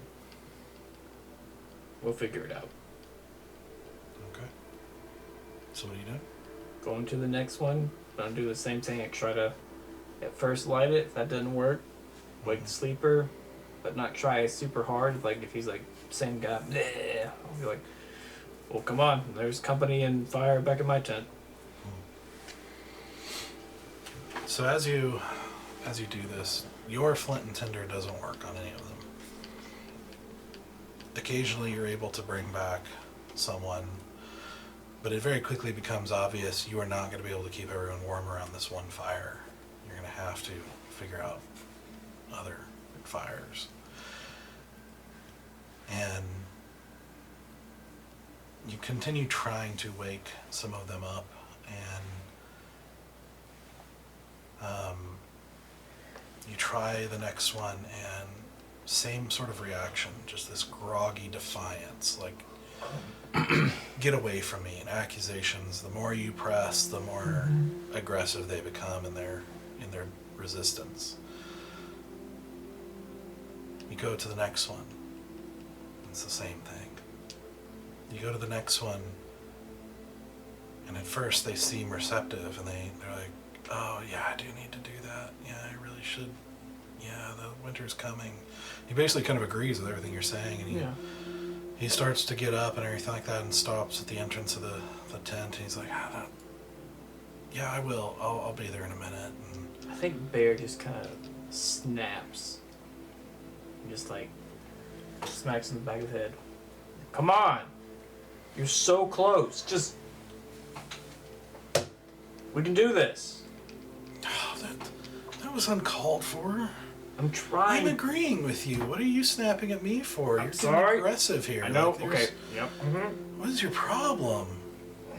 You're just like the 5th, 7th person. I don't know. You don't have to take it out on me. You're right. You're right. I'm sorry. It's just, man, I don't.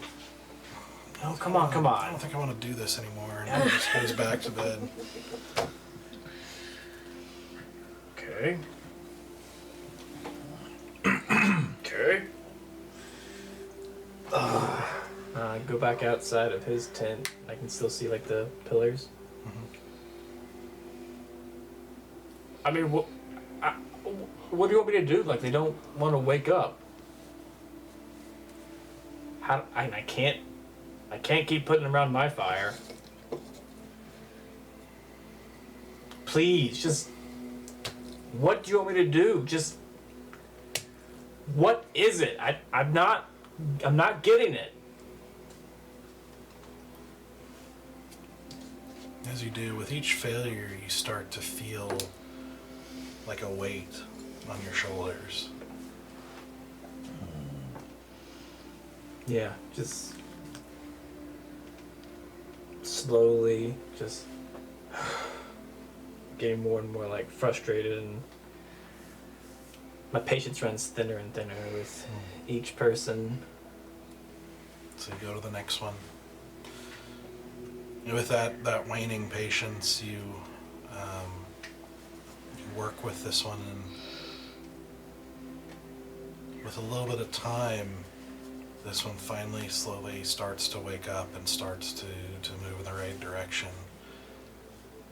Very slowly, very resistantly at first, but you just keep trying. And eventually, he steps out and lights the fire. Strangely, you still feel a burden, like kind of added to your shoulders with this one still. But he successfully lit a fire that will stave off the cold that continues to grow.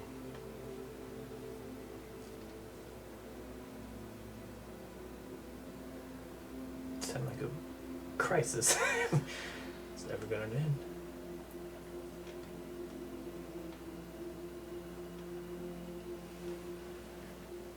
It's never gonna end. They're always gonna need someone to wake them up. I can't wake them all up.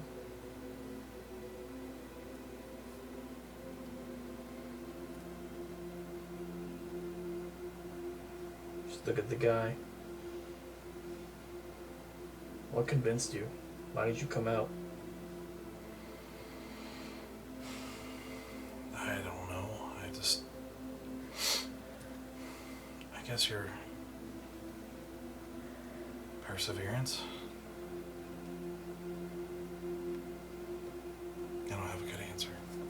No, you're honest. I appreciate it. Hey, if I send people to your campfire, will you welcome them? Yeah, as many as will fit. Okay.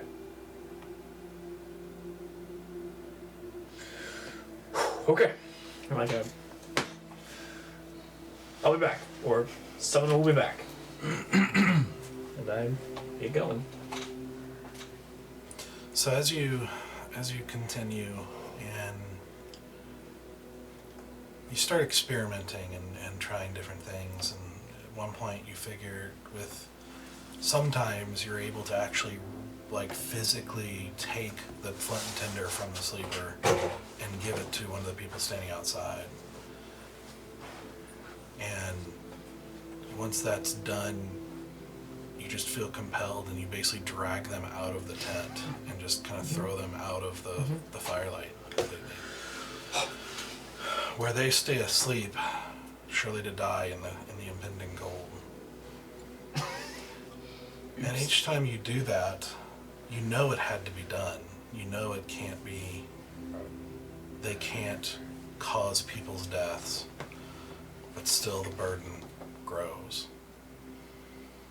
Sometimes you're able to wake them, sometimes not. Sometimes you're able to get the flint and tinder and give it to one of the people standing outside for them to light it. Sometimes you poke your head into a tent and there is no sleeper, just a flint and tinder on the ground.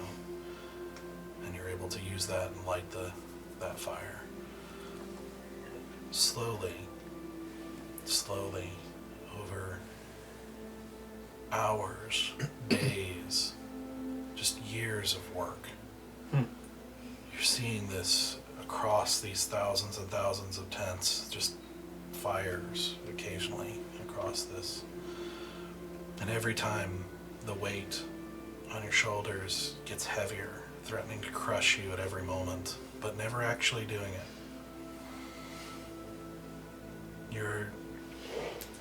Your hands are calloused and sore, your skin scarred from fights with the resistant sleepers,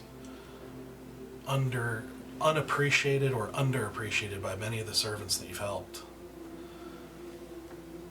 You just feel utterly spent. The last of your strength gone and the last of your energy drained. And you look around at the hundreds and thousands of people now gathered around various campfires. How do you feel? Exhausted. Like I sort of don't really care. And then like I feel bad for not caring. I just kind of like sit back, try to like catch my breath and look at all the people.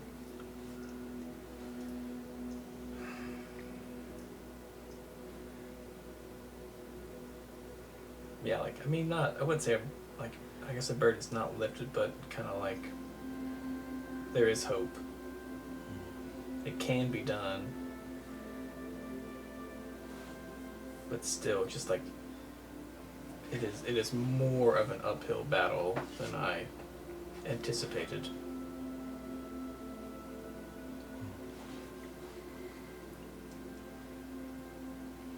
Yeah, take a minute. I'll go to like one of the other, a bigger group that's already established. You guys mind if I just take a minute? I kind of need a break.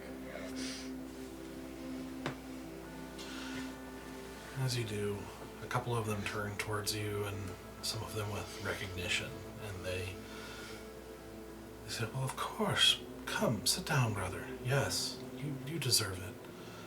And just sort of welcome you in with kind of friendly words and welcoming gestures. And you don't feel the burden lifted, and yet do feel lighter somehow. As you sit there sort of resting and contemplating these things with this burden on you, and your thoughts turn toward the burden itself, you hear her voice again. She says, judgment without weight is not just. Callous, flippant, but not just.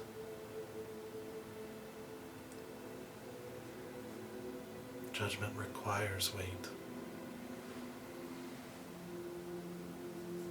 But keep going. There is nothing more beautiful than to spend yourself for the right thing.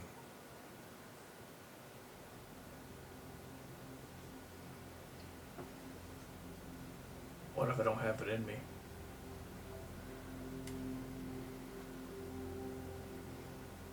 Well, of course you don't. But you don't need to. If you set yourself to keep going, you will be given what you require.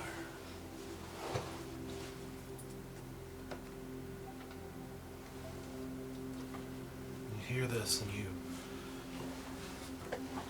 feel like you understand the meaning now. That it is not, the key is not to be strong enough, but that the strength you have is spent on the right thing, in the right way. That there is a strange beauty to that selflessness. That it's a beauty most people won't even comprehend. It's going to be strange to them. It's going to be unusual. But it's astoundingly beautiful. And you feel that last vestige of her whispers kind of in your ears and filling your mind and your heart. And you feel warm as the vision fades. And you find yourself walking out with the group. I'm just drained. Just. Yeah, I'm in Speaking of drained, am I at like 1 hit point? No.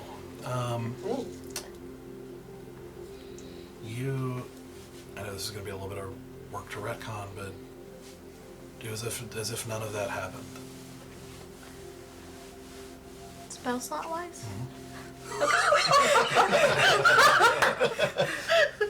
You get the impression it was more of a vision than, actual reality. But as you all walk out now as a group, you find yourself walking out into a extremely large,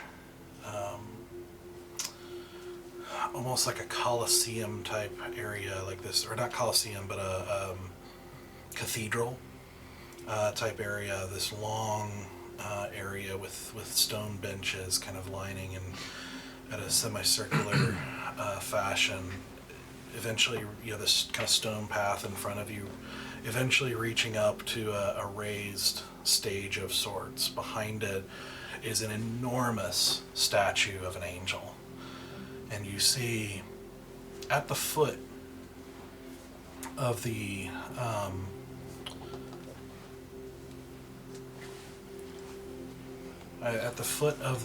angel, you see a kind of normal sized humanoid figure turned away from you. You see this kind of dark red cloak with the hood up. And you can't see if he's doing anything, but he's just standing there away from you. What do you do? How far ahead? Oh, quite a ways. Okay, because you said it was a huge Coliseum. Yeah, so. probably 100 feet or so. As we come through the door and I glance back at the party, do I notice anything on? Well, I'm like drained. I'm like I'm done. I'm not. You're I'm fine. Feeling fresh? Alright. Actually, you probably would have noticed the last time you saw her, she was like shaking, like post panic attack, and now she's not. I don't know. Anything? Well, are you guys ready to continue? Follow your lead. Yeah. Yeah. I'm going to slowly and cautiously begin to walk towards the figure. Okay. Who's up on the stage, right? Yeah. Like 3 foot? It's about 5 foot the stage, yeah. There's some stairs kind of leading up on either side of it, around to like a sort of balcony area that goes behind the gigantic statue. It's just a very kind of ornate Sure. room. You get about halfway into this room, and you see the figure in this dark red robe.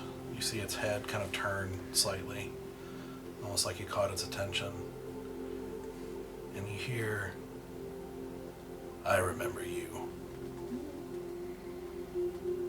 I remember the weakness." And you turn, the figure turns and pulls the hood down, and you see yourself. But not yourself. What? Yourself that's dressed differently and has a hardness to the eyes, a sort of powerful presence to him that is not there today. And he just looks at you with this utter disdain. And that's where we're going to end today. Wait 2 weeks? I don't know about that. What? I'm gonna take on pseudo. Nigga. Yeah, nigga stoic. Scott. Actually, I think this is probably like the ghost of Christmas future. Like that's what I'm thinking.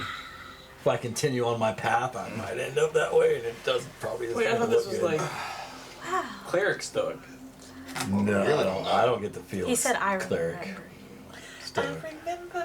But we'll find out. When it comes First time in September. Oh my gosh.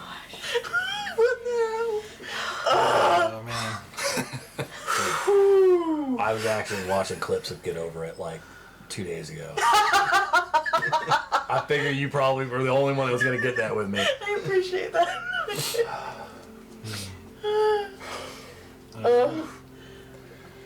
Good job. Yep. A little intense for you guys tonight. Yeah. No, dude, Doug, you good job. Yeah. That was Seriously. amazing, That was awesome. sir. Absolutely. Hardcore. That was Thank hardcore. Had a whole Groundhog Day moment. I don't even know what day it is anymore. Yeah, it's a strange place. Yeah, that's cool stuff. That Way was better so than metal. Dylan's tried to kill us yet. We haven't seen a shark bee yet. Shark bee? Didn't the dragon bee? bee. Dragon bee. Oh yeah. Awesome. All right, well, so we're off next week. Yep. Yeah, we're off next week. So, no stream next week, but we will be back in 2 weeks to see what this is, and as Stoic confronts himself as they continue their way through the Celestarium to see what happens next. I am super excited. So, yeah, see you in 2 weeks. Thank you very much, guys. Bye, friends. Goodbye. Good night.